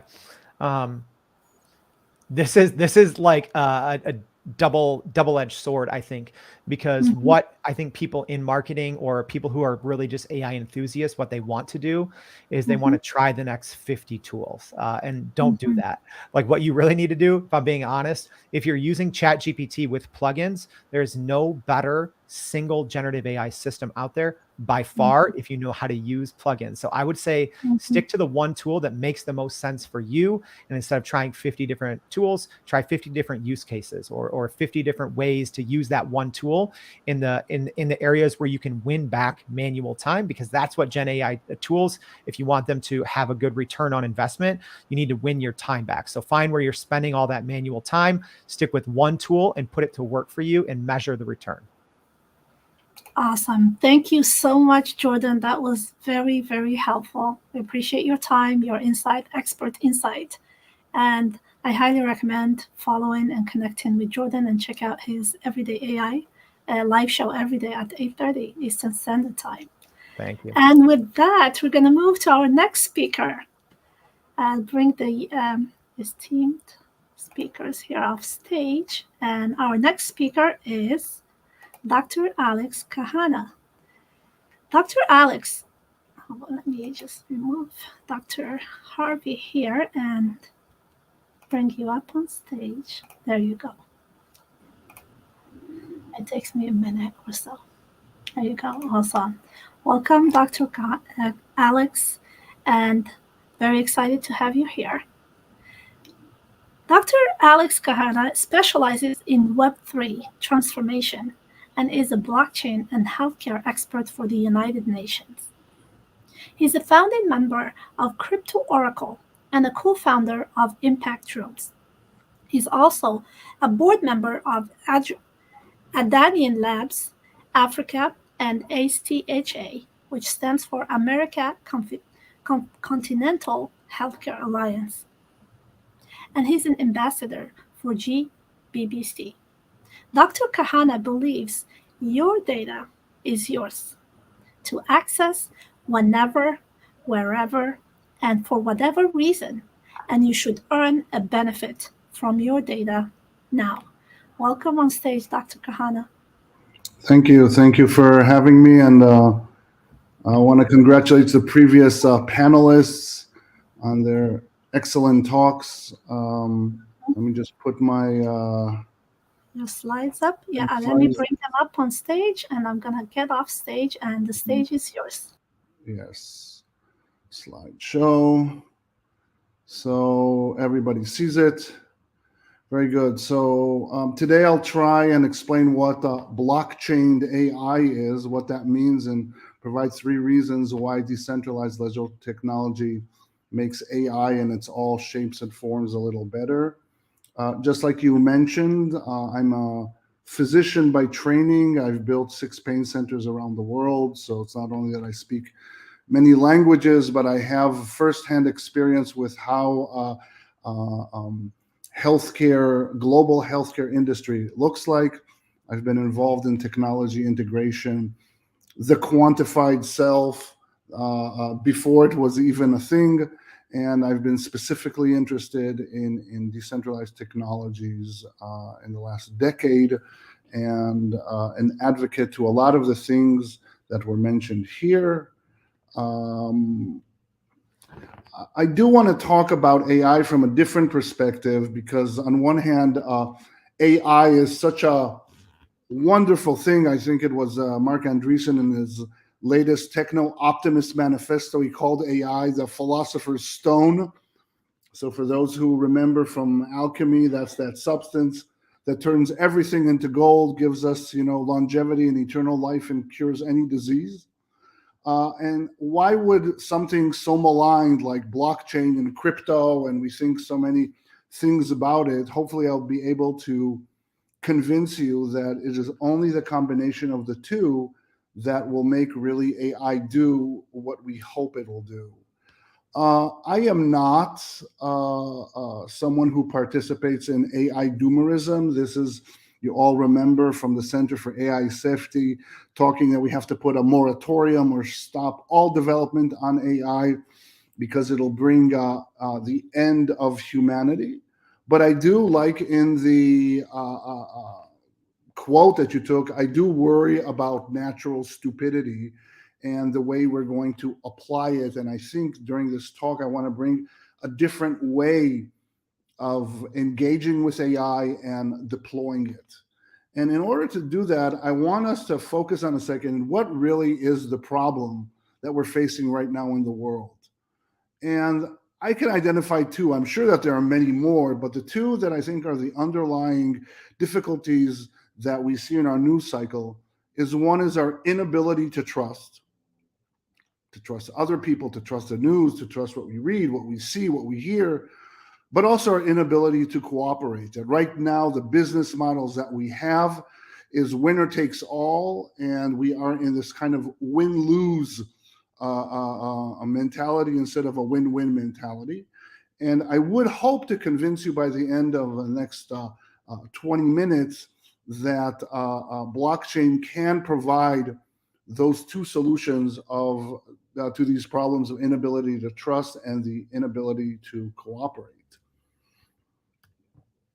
And I do believe, and this is from Anthony Day's questionnaire that he sent out, a survey. I do think that blockchain in AI are complementary, and that the use of the features of blockchain, namely smart contracts and tokens, will improve the quality of AI in its different shapes and forms. So when people ask me what blockchain is, and usually you'll hear, oh, it's a public ledger. For me, it doesn't resonate. I don't know what the word ledger means. Last time I heard the word ledger was when Sean Connery was in a movie, The Name of the Rose, and someone was like, a monk was writing on a ledger and touched his tongue and poisoned himself. But for me, blockchain really is the software solution to the problem of trust. And this is, what we're plagued with, this mistrust or distrust between each other. And I think it's unfortunate that we call it blockchain, because I think that when we put a data on a database or on a ledger like we are doing here, it doesn't matter that if it's in blocks or triangles or circles. But what it does matter, and you can imagine this is like I'm writing today my expenses, is that at the end of the day, that data organized in a block is signed. And this signature that we call hash, not only is it secure, but it also says, okay, there are people who looked at it. Like, for example, all the panelists and you looked at it and verified it and said, okay, Alex, you are right. You spent $17.98, not $18. And I do that on Monday and on Tuesday and on Wednesday and on Thursday and on Friday. So at the end, when I look at all my data, all these are connected in a chain. That is why it's called a blockchain. And so if I try on Friday to see, I'm over $200 of my what I wanted to spend, then I can't go back and rig the books. I can't go back and alter the data, because it'll break the chain. And that is the mechanism, the simplest way, I think, to explain why distributed ledger technology is the software solution for the problem of trust. And so, let's see why this is not moving forward. I think okay, they've moved a lot forward. Oh, geez.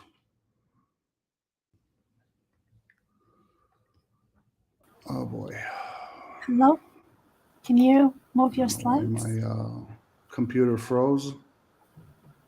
Yeah, I think we can still hear you. Well, I just need to move the slides. Yeah. Can you move the slides, or? Let me try. I don't know why my whole computer just froze. You can keep telling us you can upload your slides. I can't move them if you're sharing your screen, but if you upload it from upload, I can move them if need be. So let's try that. Wait a second. I think that yeah, we're back again. Awesome. All right. Okay, I apologize for that. No problem. Can you see? Let me add it again. Let's see if we're back up again. Give me one moment. I don't see your slides. Okay, here, I got it here. Yeah.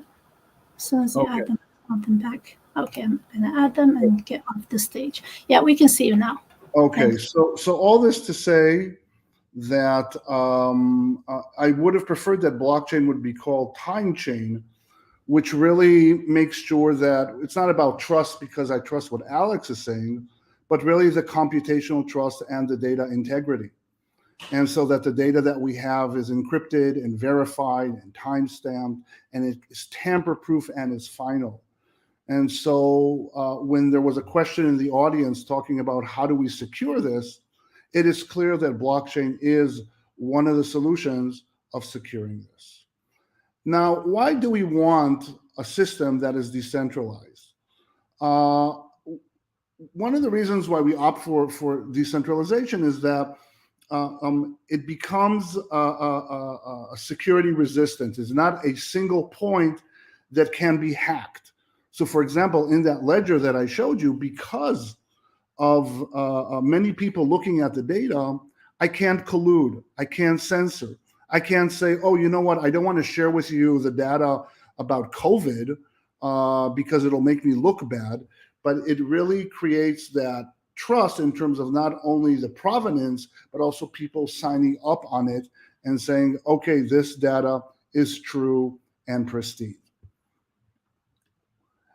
The second feature, besides being a database that is censor resistant and attack resistant and collusion resistant, is that it has contracts in code. And I like to think of a smart contract like a vending machine, you know, that a certain event happens and I get a result. So for example, a vending machine, I put in $1 and a can of Coke comes out. It's not going to come out if I put 50 cents. And even if I put $1, it's not going to get out a 7-Up. So the point is that you have all these contracts that are transparent, what we call on-chain. It can be audited, it can be looked at, and you can count on them to always execute what we're doing. So it's not, I want to say, vulnerable to, you know, our mood, our greed, our political beliefs. There is something that is, like I said before, final and unchangeable in these features of smart contracts. And so we are creating a what we call peer-to-peer transactions. There's no in the middle, all these notaries and lawyers and advocates, and in medicine we see all these benefit managers, pharmacy benefit, lab benefit managers, radiology benefit, everybody who kind of solves a solution for a problem that is totally imposed by a flawed design. And so it is what we call a trustless system. It is a system that does not require us to trust each other. It's just executed in rules and in terms that everybody understands. And then they become really smart when we add AI to it. So in this case, AI can make the not so smart contracts really smart. And it would have an identifier. Okay, this is the Alex talk contract. Then in it would be exactly the elements that we want. Where's the data from? Who owns it? Where's the provenance? What type? What is the veracity? All kinds of features that you can put in. And then, of course, what do we want to do with that? And so we have a database that is decentralized and is resistant to hacking. We have programs or codified contracts that allow that data to behave in a certain way. And then we have the third magic piece, which is tokens, which is basically attaching that value to that data. So for example, here's a bunch of ledgers. One of them has my name and address, another one has my social, another one has my exercise, and I can add to each one of them a different value. So for example, I don't care how many steps you see that I walked today. I don't care what is the distance that I covered, or what are my bills or purchases that I did. So it has a value that is X. But for example, I don't want you to look at my social security number. I don't want you to know certain things. So I attach a high value.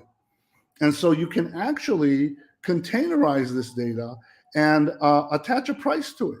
And so when that data is containerized and valued, then you can exchange it and trade it. You can encourage people to improve that data and give them rewards. You can discourage them to do bad things. And most importantly, you can govern the way it does and vote on it and decide, okay, this is how we're going to use the data.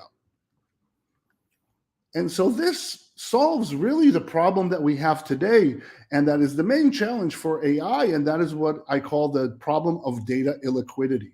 We have a lot of data, but that data is in different silos, in different databases, where there is not really any incentive to share.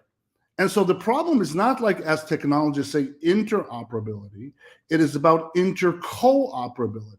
How do I create a system where people can cooperate? And so that is why we have many tokens. And when people say, oh, why are there so many currencies and tokens out there? It's the equivalent of me saying, why are there so many websites out there? Because that's how we interface with the digital world. There are good websites and bad websites. And there are also dangerous websites that if you click on them, you'll be hacked.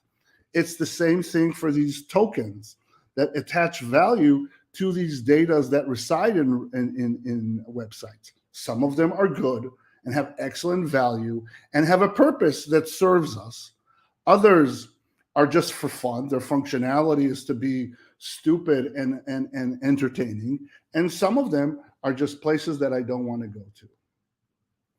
And so specifically to have you understand what that does is that blockchain technology can help with tracking stuff in supply chain. So like when we had COVID, suddenly we know where all the ventilators are, or toilet paper, or hand sanitizers. It can also connect people who take vaccines to the vaccination. So it not only tracks stuff and people, but creates a value chain. Smart contracts can be with anything. It could be with claims. It could be with revenue cycle. It could be with insurance. It could be anything. Decentralized clinical trials, which is extremely interesting. How can create a network and a peer-to-peer technology for people who live far away? It can help with electronic health records, which right now is an oligopoly of 5 companies that are controlling 80% of the market, deciding what and what cannot, what type of data will or not be used. And of course, we can self-organize, and I'm sure Cory will talk about it, as a decentralized organization that its function is coded and automated. So what does that have to do with AI? The same thing. We can improve the data integrity and security when the LLM is decentralized. Suddenly we won't wonder about bias and problems and where did it come from, that idea and hallucination, because we will be able to look on the chain, where did the data come from? Where did it come up with those ideas? If we want to use different types of algorithms or different types of AI engines together, we can govern the data and create a better federated learning environment where multiple algorithms will share. And most importantly, companies will intercooperate instead of right now what is happening, that the big 5 or the big 7 are fighting against each other. It's a horrible situation where, what, can we imagine 5 or 7 states are going to control all the digital data and fight between them, which is better? And so if we put that all together, we have an internet of value, where on the internet today, we have decentralized AI, we have the privacy in-depth technologies, but we use all the features that I said of blockchain to make it more robust. It will make, for example, in healthcare, less wasteful with less fees. It'll provide better analytics because we will see where the data will come from with new ways to collaborate. And most importantly is that we will own that data. And that ownership of data is really what this is all about. And this is, by the way, the resistance of why people speak so poorly about blockchain. Because right now, data is the capital of the few. It is owned by corporations. Our incentives to give it are not clear. We have this kind of gig economy where basically we're used and abused, and we are the product.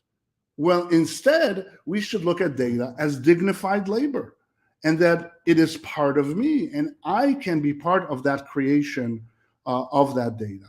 And so my data and the derivative AI that comes with it is my human right. I am my actions are captured by data, and any third party who uses, loses, and abuses it takes a piece of me. And so the creator's data and his derivative AI are our workers' right. And so I think that we have a very important point in time where we can do this right or do this wrong. And this is my last slide. Please remember that blockchain is just the software of trust, and crypto is just a currency, multiple of them, of this internet of value. In fact, everybody was asking what the killer app is for blockchain. It's going to be AI, because it organizes the data in a way that blockchain AI is the information for all of us. And this will ensure that we will go into a gold age where everything is shared, and not a gilded age where only the benefits go to a few. And I'll stop here and leave some time for questions. Thank you. Thank you so much, Dr. Alex. That was enlightening. And let me bring the other esteemed speakers on stage, and then we can take some questions. And if I may I'll remove the slide here so we can have better visibility for our speakers. Dr. Harvey, I'll bring him up when his camera is on. Thank you so much for this is very, very informative. I feel more informed than I was an hour ago. So thank you. I think there was one comment here. I bring it up here. Good stuff. It feels like everyone on the internet talking crypto should have to watch this first. So that was very impactful. Thank you for that. It's funny that you say that, because I always, when I go to Barnes and Nobles and I look at blockchain books, it's always in the business section. And I always say to myself that, well, you know, it would be in the technology section. But if it'll be in the philosophy and social studies section, then it's where it's supposed to be. Yeah, it's definitely a fresh angle on blockchain. I was thinking tech, like the tech business section, but the way you presented it, it's more like, you know, it is. I wrote it down here in the chat. The blockchain is the solution to the problem of trust, and we know business is built on trust. Whatever we do, we try to increase that trust. So that seems like a foundational, pillars for businesses moving forward. You also mentioned that a lot of the data belongs to a few. It's almost like a monopoly or oligopoly. Can you comment on what would they lose if they are to do that, to make it, democratize it and make it available, and everybody will have access and get paid for that data? What's the obstacle that needs to be overcome or that needs to be addressed in order to democratize that? Well, I think that it's really about education, and it's really about a vantage point. The folks that are centralizing, hoarding, monopolizing come out of, I want to say, the commodities economy. That there's only a finite amount of gold. There's only a finite amount of rare metals. And so if I have more, then I have more of it. And by proxy, you will have less. But data is infinite. And the derivative data out of it and knowledge is limitless. And it is actually the only resource that when you split it, it multiplies. And so we really have to change not only to a mindset of abundance, but to understand that by restricting the market, you're only losing more business. So I'm not saying this because it's the right thing to do. I'm saying this because this is good business, that it is the intercooperation that is necessary. Because to Jordan's point, if anything, everybody knows that I have tons of data, it's in silos, and it is useless. And the fact that we share it together, that's the way to augment the outcome. Yeah. If I may follow up, in healthcare, it's very, very fragmented here in the US. Healthcare data. It's all in different healthcare systems. The insurance companies, they are seeing the benefit, the upside of combining data. But still, I'm not sure if they are doing the blockchain or not. But can you comment, how could that help with at least, making access to larger data sets more accessible, and for the patient to have some sort of autonomy on their data? So I want to say two things. One is that I want to assure the audience that healthcare, especially in the US, is not broken. It is doing exactly what it's designed to do. And that is to extract and to take people to become healthcare service users and consumers. a test for every pest, a pill for every ill. Just do more stuff. It is not interested in transforming us into health and wealth producers. Now, to your question, and that's my second part, is that actually insurance companies and pharma and industry and even the government are doing way more in blockchain that they want us to know. That they understand the efficiencies that are introduced. They understand the potential of solving our problem of mistrust and solving our problems of inability to cooperate. It's just that right now, everybody, and I'm sure Cory will talk about it, is in this hovering moment, not wanting to be the first that will tip the way we do businesses. And to Jordan's points, exactly, the commoditization of information, of us being our own business. We are moving into a web where we will be our own internet.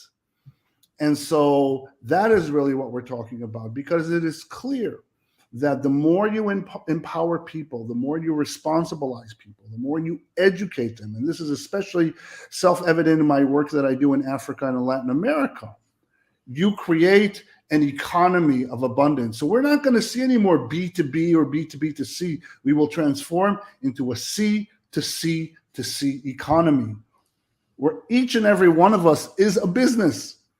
And I have value. And so the way it would look like is that this conversation, while we're talking and people are applauding and writing, I would hear pings in my phone of all the money that would come, or non-monetary, just claps, just emoji, I don't know, whatever. But we would be able to capture our value that is beyond currently colored paper money with pictures of kings, queens, colonizers, and slave owners. Awesome. Thank you so much, Dr. Alex. That was enlightening. And with that, we're going to move to our last speaker, and we saved the best for last. And who's going to talk? Yeah. So I'm going to move the speakers down off the stage, including myself, and bring your present. You can share your presentation. I was kidding about best to last. You're all awesome. There you go. And Dr. Alex, and I'm going to bring your... No presentation. I'm just going to freestyle. Oh, yeah, here we are. Yeah, improvise. Yeah, that's how you know that you really know your stuff. You don't need, presentations. Okay, so thank you so much, Cory. For the audience, this was, an organic conversation with Cory, inviting him to my live LinkedIn healthcare show. I was like, hey, Cory, what do you think about, adding more people and amplify our messaging and bring in more experts? He's like, I love it. And within less than 2 weeks, we had this pulled together. So thank you, Cory, for snowballing that into what this current event turned out to be. So for the audience, Cory hails from Evanston, Illinois, Chicago. He worked as a computer software tester in the 90s while contributing to the budding online music community, launching sites on Angel Fire and touring locally as a musician. Life took Cory down a different path. For many years in the restaurant as a server, bartender, and a manager, before he started his first tech company, using machine learning in mobile and web apps to solve the problem of unpredictable scheduling of staff and in the restaurant industry. After he bootstrapped to market, raising capital to scale, and eventually he was being replaced as a CEO, Cory went on to learn and master LinkedIn, while starting to help scale various other tech startups as an MD EIR at a Founder Institute and co-founder at the BCBRN Labs Web3 Launchpad, which is focused on sustainability and growth hacking. Cory is a LinkedIn top voice in VR and many other categories, and he speaks often about UBI, Web3, generative AI, robotics, and space exploration. As you can see, the stars are not the limit; they are the baseline for Cory. And today he will be talking about the future of AI. Where do we go? Where the puck is heading? Take it away, Cory. Well, thank you so much. And I do just want to take one quick moment and just extend just real love, sympathy for everything going around the world, different cultures, every culture. There's certainly a lot of reason for us to be somber, but we're here to talk about the future, and I'm going to say some things that are also quite sombering, that I'm then going to take in a much more optimistic twist. But the first thing that I'll say is, from various boards that I serve on and conversations I have as the editor of the AI Logs newsletter with interesting engineering and just people that I know that have been in the space for a long time, a few things I hold to be true. The first is that I believe AI will probably replace almost every job within the next year or so. We look at OpenAI, they created DALL-E and ChatGPT. They're invested heavily in 1X Robotics, which is AI empowered, or embodied rather. They're humanoid robots that can do so much. We already see them working in warehouses, building various construction things, working in hospitals, as Dr. Harvey said, with GPT vision, which is just going to get better and better. And we've really been training that for decades societally with the CAPTCHAs and the which dog is facing up and which is a bike in this picture. But those humanoid robots are going to become incredibly awesome, incredibly quickly. And so I'm a futurist. I look at things like nanobots with AI in them that can go inside of our body, and AI algorithms that can detect cancers and things far early and actually help us stay healthy.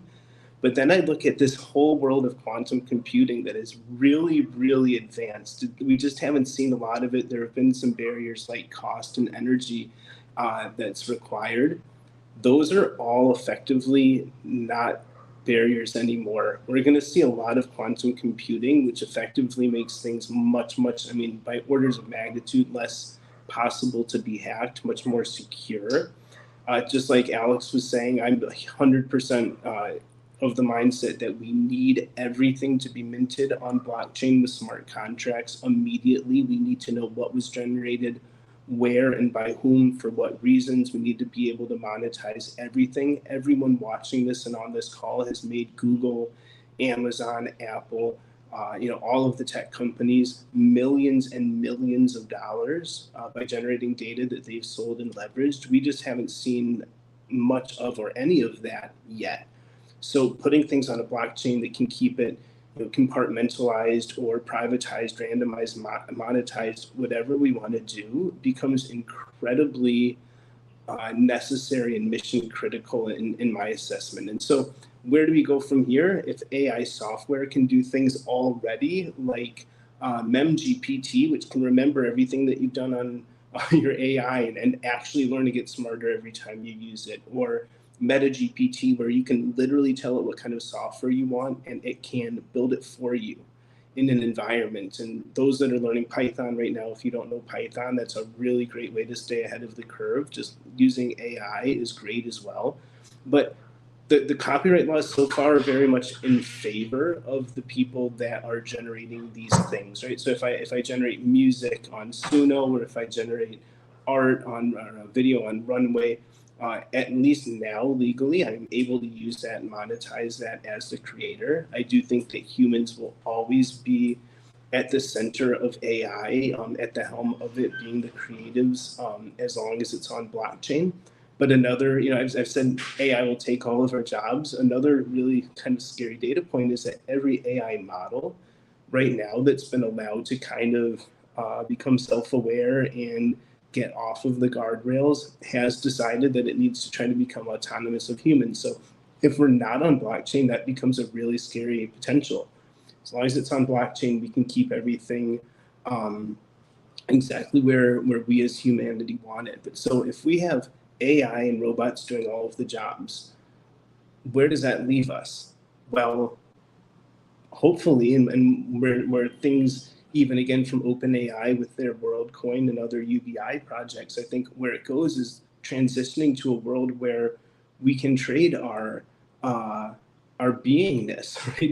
Just our sheer identity and or data and or information and or usage of play to earn games or leveraging our collective experiences and talents and building communities. We can generate well enough money, and we've done extensive testing and run a lot of numbers and algorithms on this. Generationally, we can take care of everyone financially on planet Earth while reducing the need for as much money.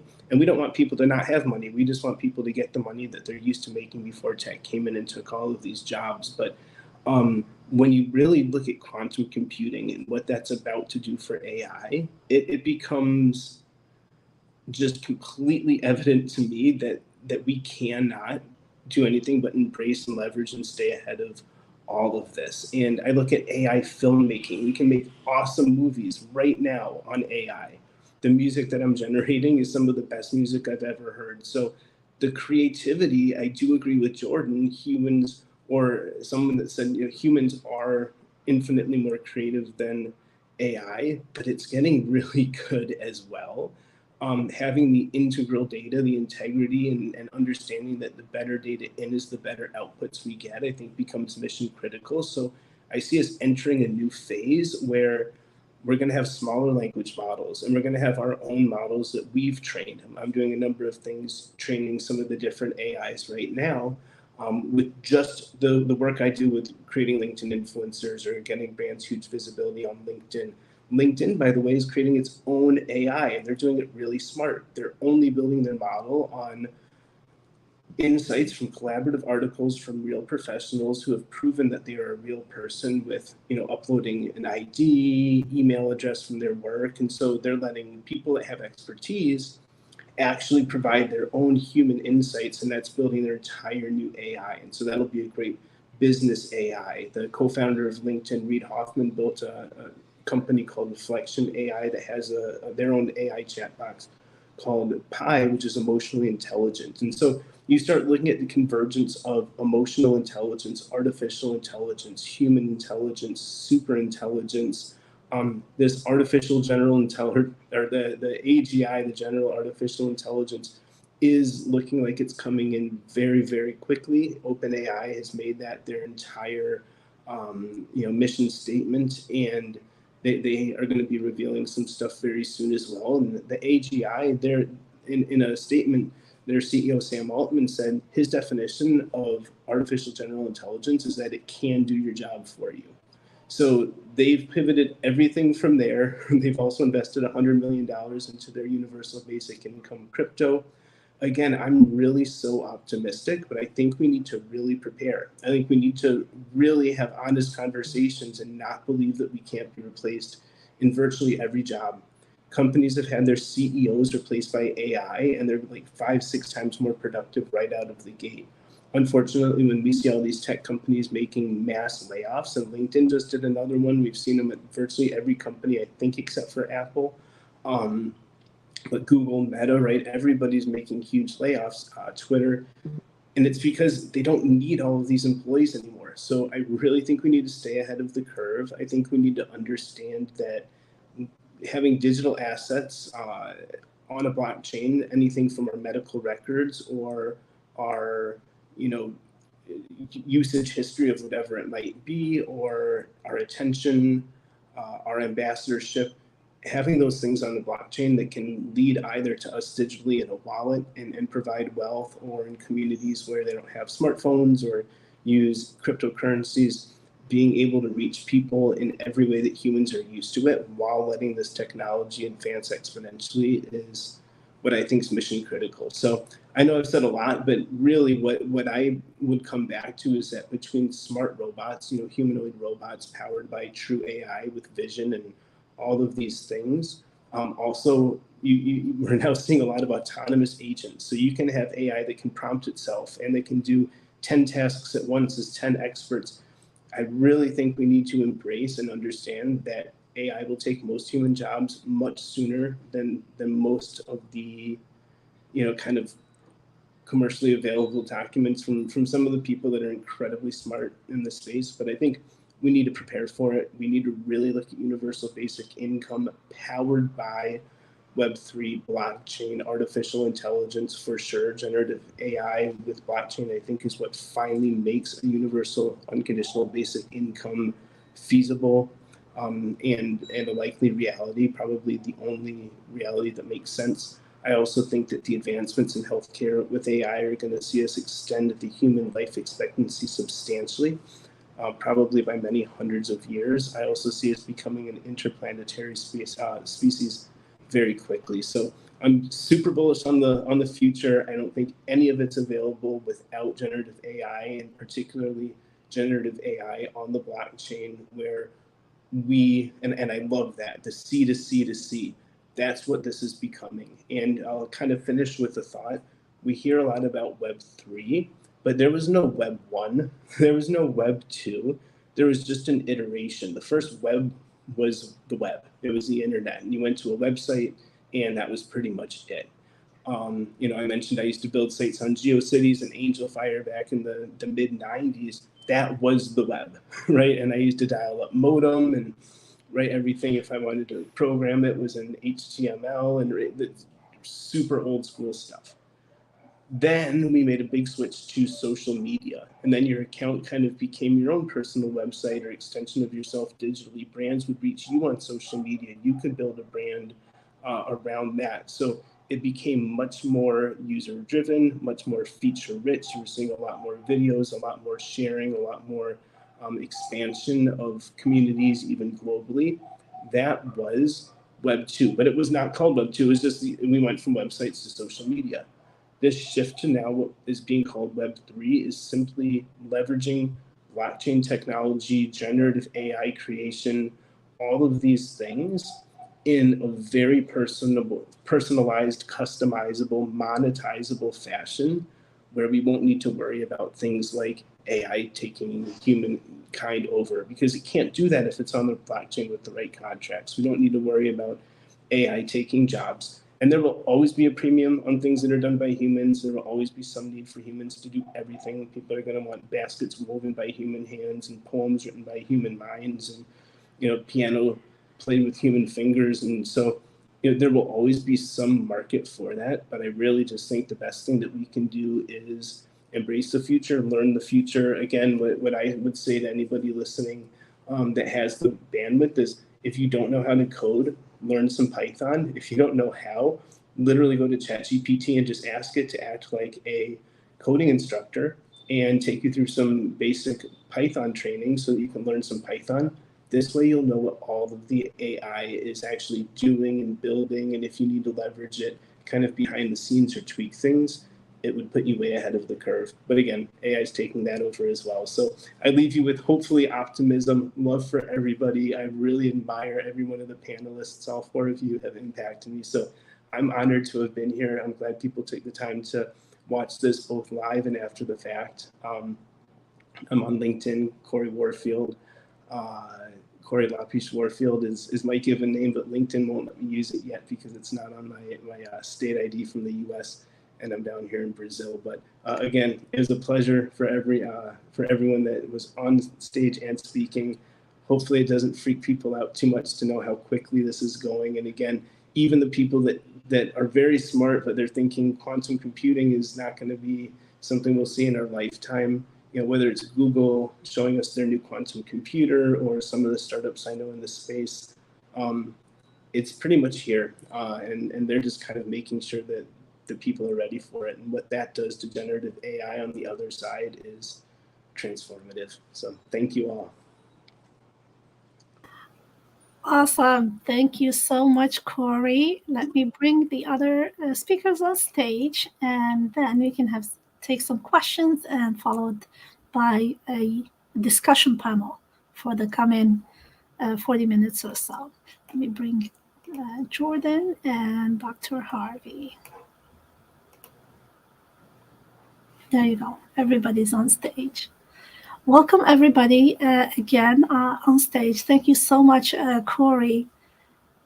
The future is coming at us as a train speed, at light speed. And I feel we're not ready for it. So my first question, should we be scared or not? I don't think so. And I think that similarly to the abundance mindset is a mindset. I think every generation that there's been a big change or shift, you've seen people that want to decry it. And, whether it was people upset that the tractors were going to take away their farm work, or the printers were going to take away their penmanship jobs, or whatever it might be. I don't think we can be scared. Because I think that opens the door to a lot of things to be scared by. I think the reality is right now we can build AI to keep AI on track. I think we can program robots to the extent that they can really be extensions of ours and companions and helpers, not something that we need to worry about. Ultimately, I think decentralization to a degree is going to really make a lot of this more feasible, and that's not possible without blockchain. So I think it's all very interwoven. But I think some people will be scared of it, and I think some bad stuff will happen, right, to be candid. But ultimately, I think this is going to be hugely net positive for humanity, and those that lean into that are going to experience that. I think also, Nadia, it doesn't matter if we're scared of it. The universe is not going to stop because we decide to be scared or not. There's this interesting channel on YouTube called Useful Charts. And there was a useful chart about the history of mankind. And and when you look at that, you see on the y-axis, you see like a 35 or 55 lines of written history. And on the x-axis, you see the 6 habitated continents. And what you see are three things. You see that when something happens, it happens everywhere. And when nothing happens everywhere. And the third is when you look at the movement from epoch to epoch, from bronze, iron to bronze, from antiquity to middle age, from middle age to modern time, you always see that it's one of two reasons. It's either there was this huge pandemic, like the Justinian, I don't know what, Black Fever, or some climate change or some type of, climactic, a mini ice age or something. And the reason we're feeling this change right now is because we have both. And so we are on the verge of this change, and AI and blockchain and all these technologies are just manifestations of the preparedness that we need to change. And so, like Cory, uncertainty is not a bug we need to solve. It is a feature we need to embrace. And the reason the five of us are here is with the audience to co-create and figure out how are we going to embrace it. That's all. Exactly. So that takes me to my next question. How could businesses be prepared for this change? What do they need to do to be ready to position themselves in a good position to make the most of it? If you're asking me, I'd say probably learn how to feed into the attention and creator economy, the impactor economy, and learn how to get people to want to either give you or sell you their data, and learn how to monetize that. I do think data becomes the business model and the revenue generator moving forward. Love to hear from anybody else. Yeah, Jordan. I'll say this. I'll take a much more practical take on this question because you can take it from many different ways. I'll say you have to start documenting your processes. That sounds so boring, but you'd be surprised the number of companies that don't have their processes documented anywhere. And when you really start to take advantage of generative AI, you should never just start with a shiny tool. You need to start with where you're going to be able to immediately realize and measure the probably huge positive impact of incorporating generative AI, but so few companies have their processes documented, have them recorded, have SOPs across their organization. So I know that sounds like a boring thing to do, but it's actually one of the first steps after, having solid policies, guidelines, ethical standards in place for generative AI, how you're going to handle your data. So after you kind of handle some of that housekeeping, like the big first step that so many companies are overlooking is just having their processes documented company-wide. On a decentralized ledger. There we go. That's why I let you guys talk about that piece, because that one's over my head. That's awesome. Yeah, I was just gonna jump in real quick, Nadia. I think it's really important for us to realize, you know, you're in a unique position. I would fair to say, people will be like, "That's interesting thought." I'd fair to say, the smaller you are, the more successful you'll be, because these giants are so hard to pivot. It is so hard to change what's called the culture of business. And this is so you take the business upside down, and businesses are not going to like it, and they're going to want to keep it the way it is. And that is your advantage as an entrepreneur, to pivot, to change, to adapt, and to incorporate that into a new culture. And if you could do that, you'll be way more successful than some of these giants.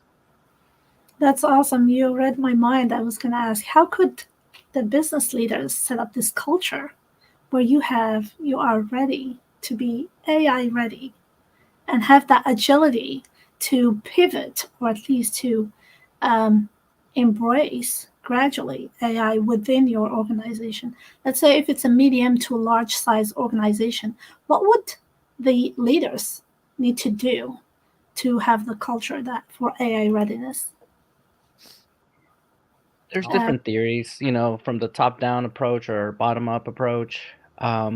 I think more than ever, I think personally the top-down approach is important, because if the leaders are showing the way, kind of like when I used to own ERs, I used to pick up the trash. So I could show doctors, I'm like, hey, I'm not above anything here. I see trash, I pick it up. So as a leader, if you're showing AI, you're showing how it's used, you're showing by example, people will follow, and you can make a big organizational change. Yeah. Awesome. I say- agree I with say Harvey. training- I would add also, and this is why, Nadia, I think it's so great that you're running the panel, is diversity, and diversity of thought and diversity of ideas. There's too much of people looking like me telling other people what to do, instead of really going out there and understanding, what is needed on the ground. And that's why I focus most of my work on emerging markets and developing economies, because I come from a generation that was like, think globally and act locally. So come up with this kind of like meta solution from humanity, and let's go hunger. And then I would go local and say, well, we're not hungry, thank you very much for your non-solution. When actually we should act locally and then think globally. So we are in our corner really good at U.B.I. So now we should U.B.I. the bejesus out of the rest of the world. And that's how to function. And if people don't understand it, then explain that U.B.I. is not a handout, that it is a different way of valuing the activities, because there are truly important macroeconomic considerations of not paying people that are contributing to the value of companies that are giving everything. And again, this is not about doing the right thing or the wrong thing, or it's not fair that 23andMe or any of the platforms. No, it's not that. It's that when you do not give wages to people, then you shrink the demand, because my spend is your income. And so the most anti-capitalist thing that you can do is hoard money. Argue that our financial institutions, our traditional finances, our central governments, our central banks are actually killing capitalism by the way that they're doing this. I'll let Cory, because I know he wants to burst with this, but this is really what's happening. There's this concept in thank you, but that if you were to give me a $10 bill and I put it in my pocket, or I put it in my sock drawer, if I put it in my savings account, it's worth $10. And it's worth $10 the next day, and it's worth $10 in a week. And if I leave it there for many years and nothing crazy happens in the world, it's going to be worth $10, and maybe that $10 will be worth a bit more or less than it was years prior, but it's worth 10 American dollars. However, if I take that $10 bill and I spend it on something that I am happy to spend $10 on, and I get $10 of value from, whether it's entertainment, whether it's a thing that makes me look better, feel better, keeps me entertained, that $10 bill is now in someone else's hand that can make the same decision, put it in their pocket, in their bank account, in their sock drawer. But if they in turn spend it, and that happens 10 times, that one $10 bill just created $100 worth of wealth.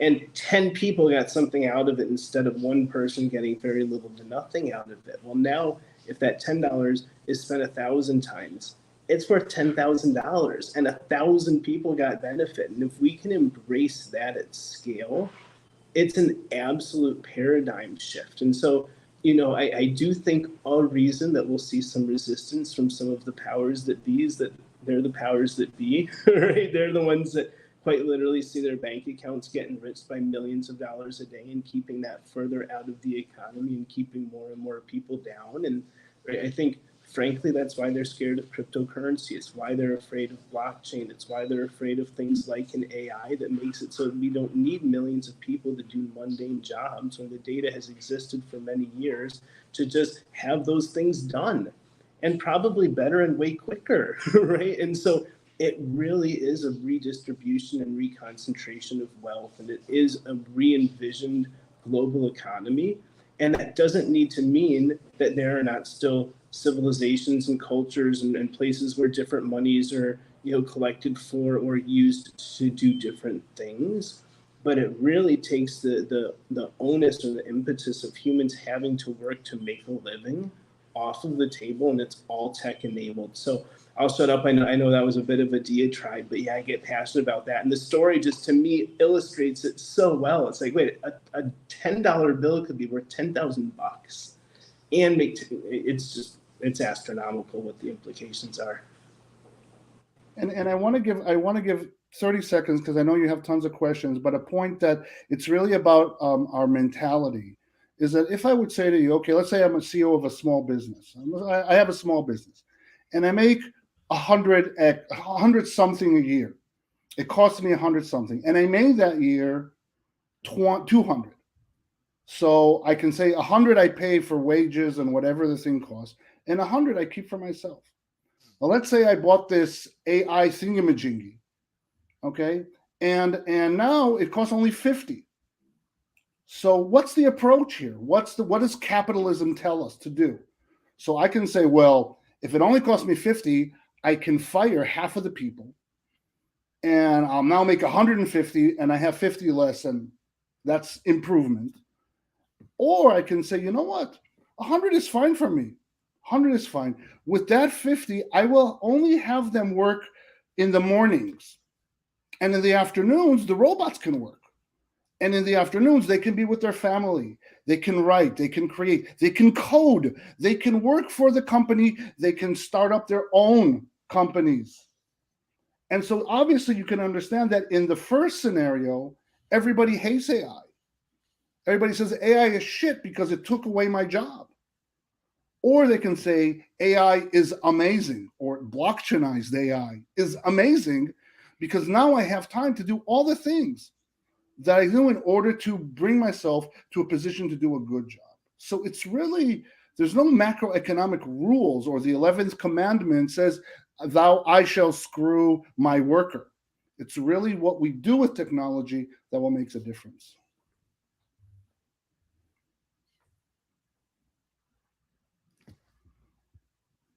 I think you're muted, Nadia. I like that Jordan is nodding his head. I think he agrees with me. Jordan, any addition? I saw a nod of your head. Yeah, no.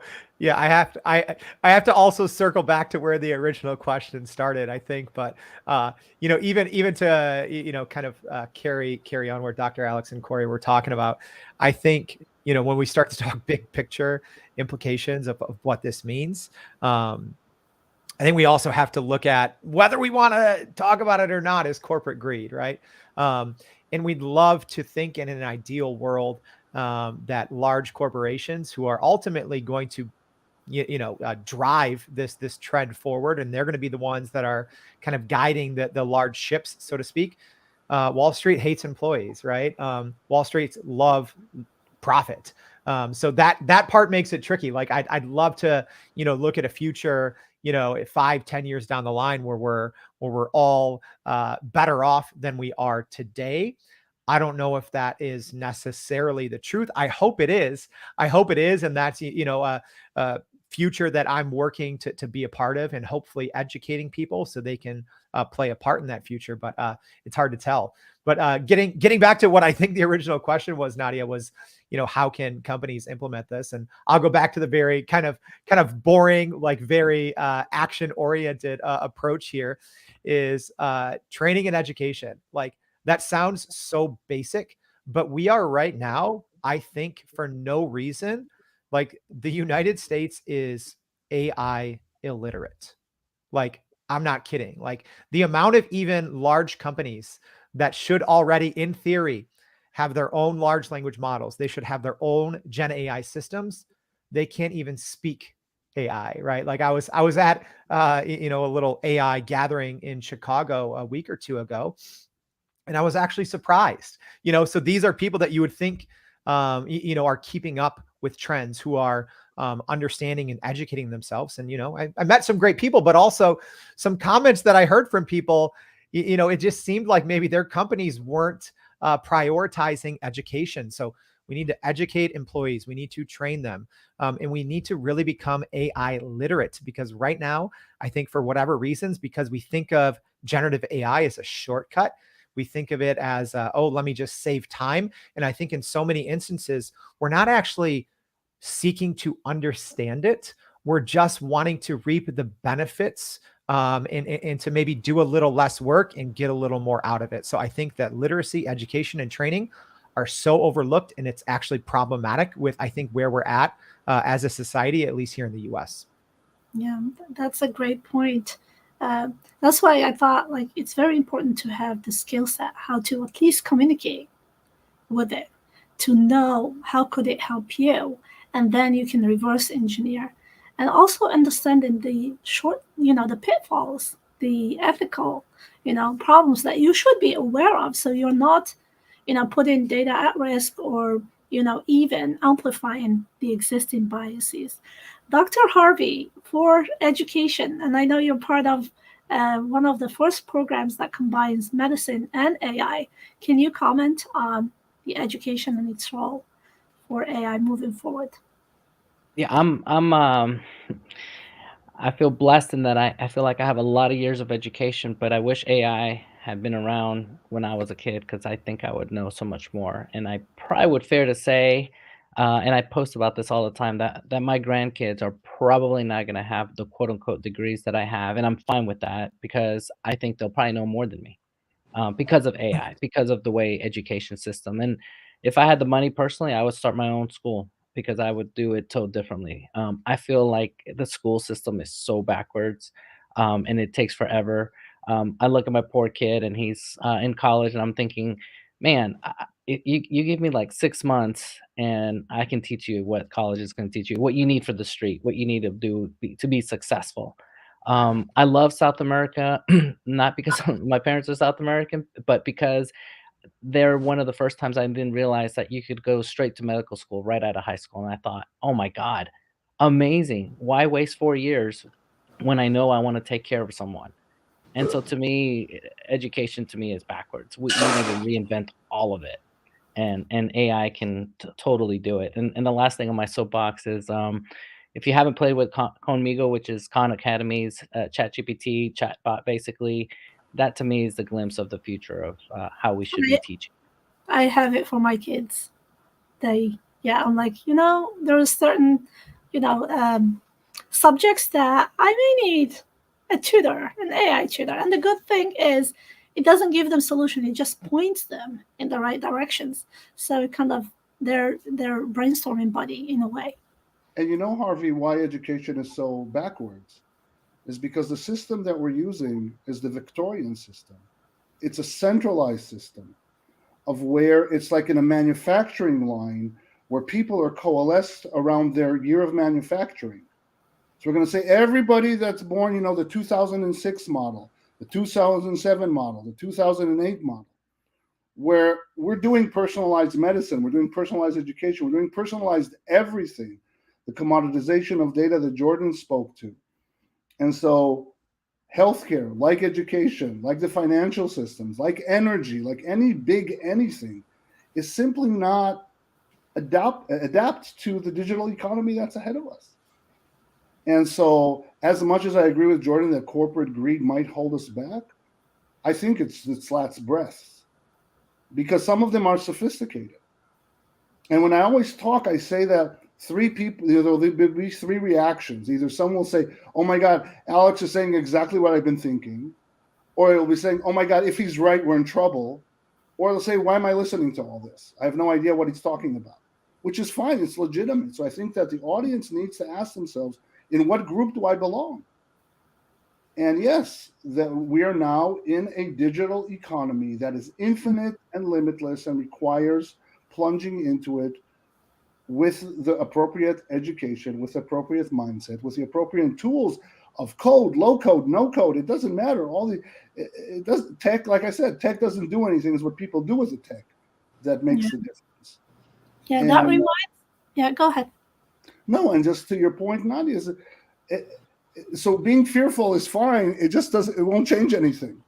So No, I brought that up because that's the one thing when I talk to people about AI, they have that in the back of their minds, and that holds them back. That's why the first thing I address is like, what's holding you back?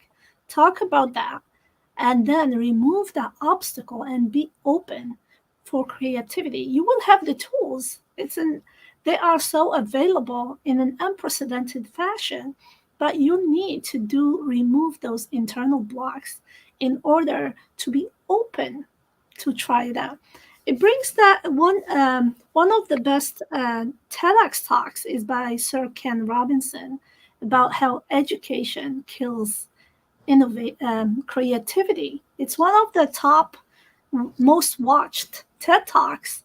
And I think moving forward, we know that creative industries, they're going to thrive moving forward.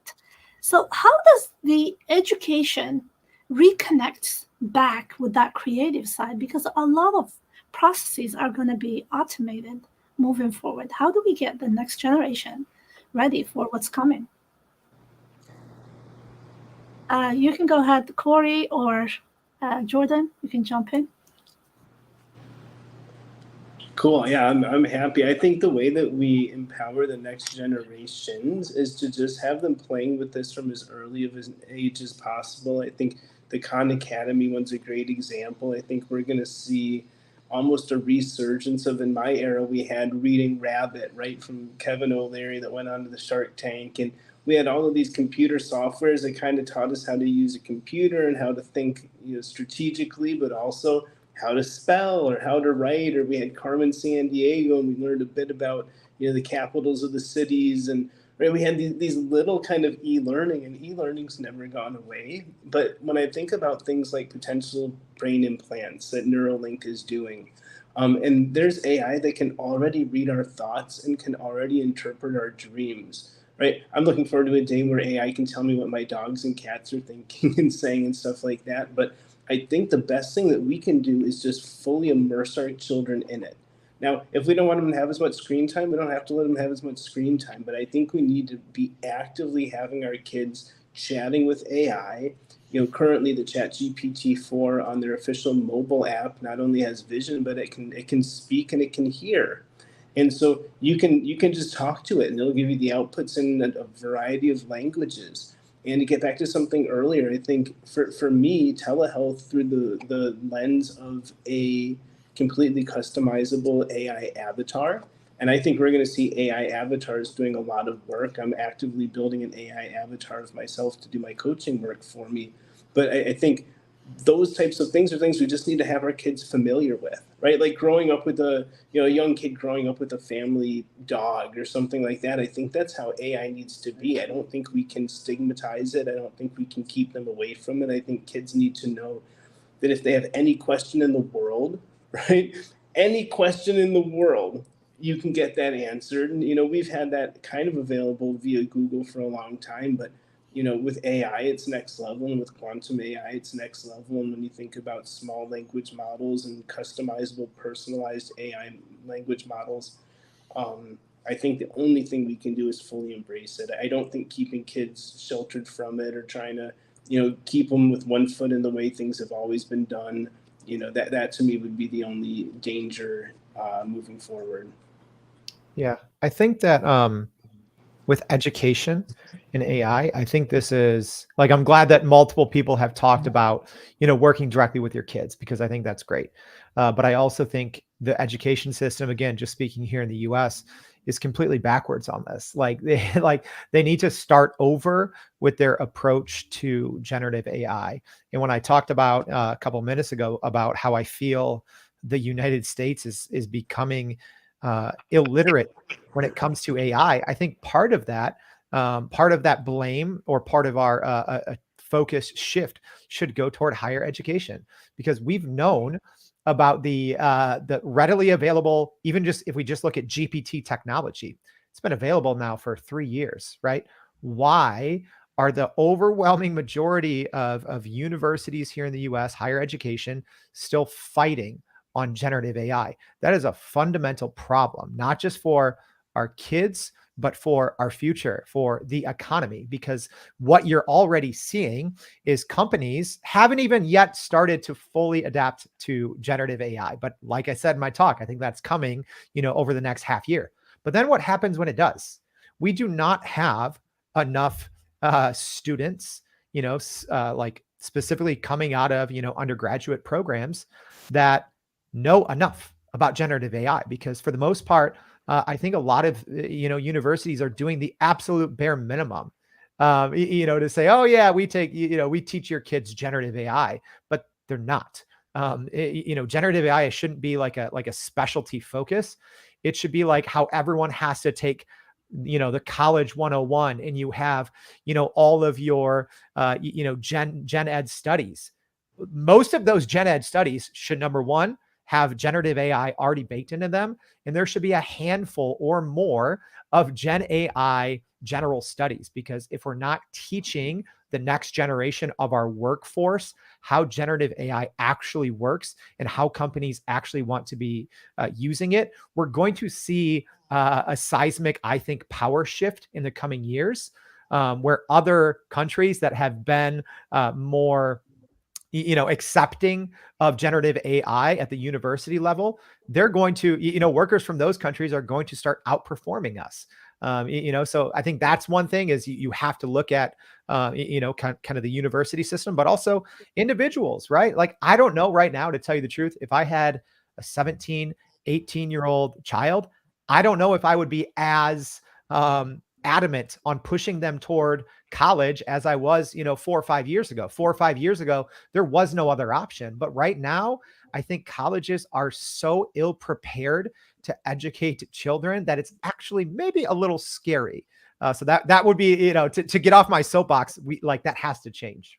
Nadia, Jordan, I want to add something that may be a little bit philosophical, but I think does connect to this conversation. And I totally agree with Jordan. I have a senior now that's applying to college, and she herself admits that she's doing it for networking and not for studying, because there's nothing right now that stands between her and being a PhD in AI if she only wants to.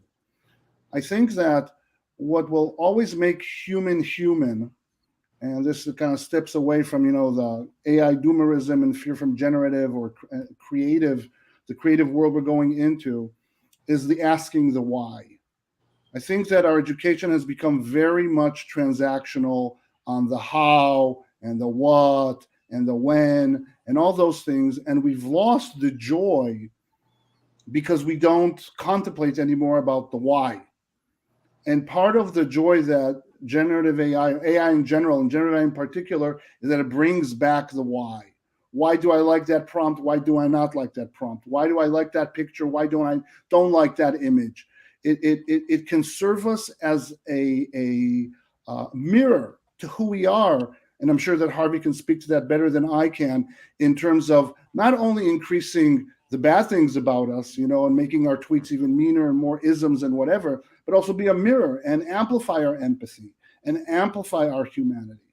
So I think that right now, this is why UBI is so interesting, because it relieves us from this constant preoccupation in how to put food on the table by doing all the boring, mundane, transactional stuff instead of spending all day long, like our ancestors did, in looking at the sky and asking why, and tapping into the indigenous cultures and tapping into that knowledge that already exists in the universe and only needs to be unveiled. There are also 155 active UBI pilots. Over 100 have reported data, and every single one has overwhelming data-supported evidence that UBI makes people more productive, happier, and reduces almost every mental health issue. So, I think the future can be brighter than ever as long as we don't really succumb to the fear and, holding on to the past. We're looking at different technologies using, haptic suits and metaverse type immersive experiences powered by quantum AI that can recreate the past or predict fairly accurately the future. Right? There are people, myself included, that say that the metaverse could help usher in the fourth dimension quite literally. I mean, we're seeing a space hotel that should be commercially available by 2025. We're seeing flying cars that are already available for the market. Like, the future is here. And it does surprise me. I think all of us were using AI, and even GPT-3 a year ago, right? And it got to 100 million users or whatever. And I think those of us using it were like, wow, 100 million people are using this thing. The world's using it. But if you look at the statistics of how many people are on this world and what percentage of them 100 million is, it's like nobody was using it, right? And we kind of saw that adoption curve hit a wall, and it's like, okay, 100 million people are interested in using AI, even though, 8, or however many billion others are hearing that they need to and that they should and that it's awesome. And right, it's kind of like some of these hyped up Hollywood movies, and their holdouts are like, I'm not going to see that because everyone said it's great, right? So they just don't ever see this movie, and 10 years later, like, wow, why didn't I ever watch this? This thing's awesome. We're still very much in the infancy of it, and we hear about hallucinations, but they're going to be going away. We hear about all kinds of different things as well that we just really need to get ahead of. But I'm of the mindset, and I think a few people had commented to myself as well, just to keep, for housekeeping purposes, that we have hard stops at the hour. So Yeah. I'll shut up and just say I think UBI is necessarily. I think that generative AI on the blockchain will continue to change the world, and I appreciate everybody for tuning in. Awesome. Rapid fire. What area are you excited about moving forward? Dr. Alex, I'll go clockwise. I would say for me, healthcare, because everything starts with health. You cannot seriously talk about mental health and physical health without talking about planet health and financial health. So it all starts with that. If I feel good, energized, strong, on form, then, and anything that it can do to promote my personal health, I'm not talking about the business and the industry of talking about it's on this powerful computer that I'm holding in my hand that is my extended mind. It's the part of my mind. If I lose it, I really literally and figuratively will lose my mind.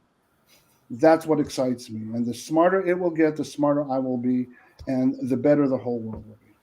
Awesome. Jordan? I'll say education, because I think that, we've here in the US, maybe we've been spoiled. We've always had access to, higher, better education systems. I know that's kind of on the flip side of what I just said, but, traditional learning, I think we sometimes take for granted how easy that and accessible that is for many of us. So I'm most excited honestly about, people in other countries from, different socioeconomic backgrounds having access to better education and empowered through Gen AI as well. Because like another big thing is, having almost, that tutor element and being able to ask questions, I think is such an overlooked element of learning something. And that's what Gen AI brings to the table. It levels that playing field as long as you know how to use it, where you can learn anything, have access to, types of knowledge that would, it used to cost, 6 figures and many years. Now you can at least learn it at your own pace if you know how to use generative AI. That's the thing I'm probably most excited about. Dr. Harvey Castro. I'm going to echo what my digital twins here, the whole panel, my digital twins here. So I agree. To me, education means a lot. I'm kind of with Jordan in that I feel like it's the base to healthcare, it's the base to business, it's the base to everything. And one of the things I teach often is I say, hey, if we can educate ourselves, like people right now don't smoke as much as like 30 years ago because we know, hey, that's probably not a good idea.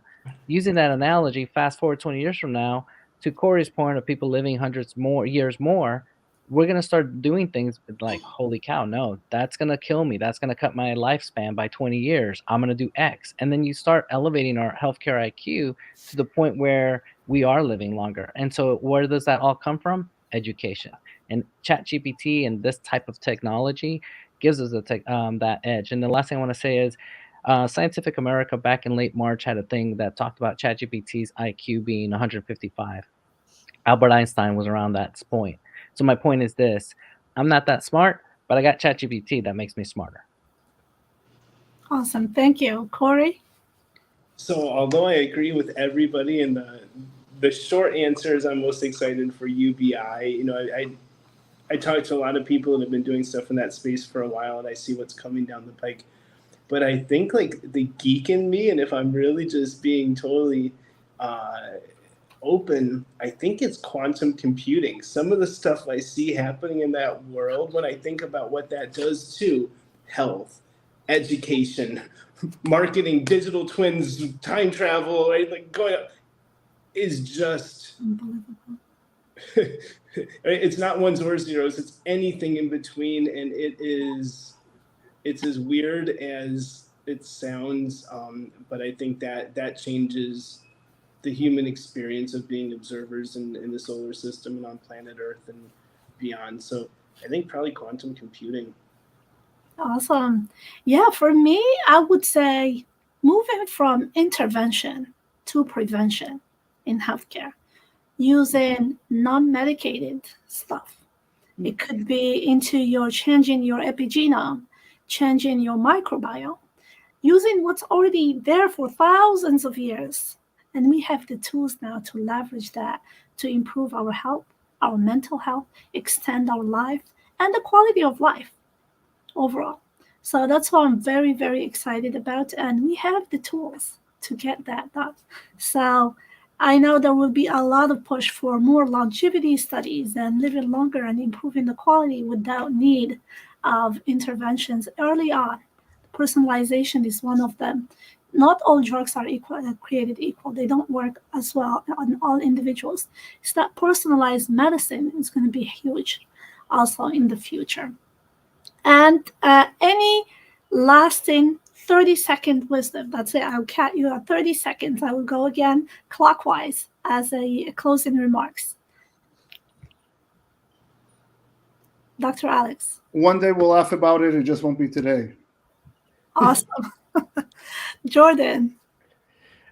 Use generative AI. Learn it. So many individuals and companies are still fighting it. You really have to start using it, embracing it, and understanding it if you really want to keep up and ultimately get ahead. Awesome. Dr. Harvey. Look at ChatGPT like riding a bike. The more you do it, the better you're going to get at it. So jump on the bike. That's awesome. Cory? Just for everyone to love more, myself included. Love yourselves more. Love the people that don't agree with you more. Love technology in the future more. Love what you have. Gratitude's everything, but love is the currency of the universe. And yeah. I'm with you on the love. I'm going to leave our audience with, I asked the speakers for one code that speaks to them about AI. I'm going to share that on the screen. So for me, we're driven by our purpose. As leaders, we can steer the vision. The AI can amplify that. And we can strive for exceptional growth to create the future we want to be part of. For Cory, for Dr. Harvey, successful entrepreneurs in 2023, they don't just use AI, they evolve with it. They dive into the future and make it a strategic partner. For Jordan Wilson, generative AI isn't a shortcut. It's a required skill set. If you're not investing time to learn and build your skills, your career, your business will fall behind. For Dr. Alex, what keeps me awake at night is natural stupidity, not artificial intelligence. And last but not least, by Cory, AI will take our jobs, but thankfully, it does not need our paycheck. And with that, thank you so much, everybody, for spending 3 hours of your time. We value you for spending time with us to listen to us. You can connect with every single of our esteemed speakers on LinkedIn. Each one has tons of value, and from the everyday AI to Cory, I call him the coach of the LinkedIn coaches. And I also have a LinkedIn a newsletter called AI Business Edge to help you grow. That's our way to put positive energy in the universe, because we know we need to be leaders to create that ripple effect, to create that wave that's going to lift a lot of people on LinkedIn and beyond. And for that, thank you so much for your time, and we will see you around. I'm gonna Bye, y'all. bye, everybody.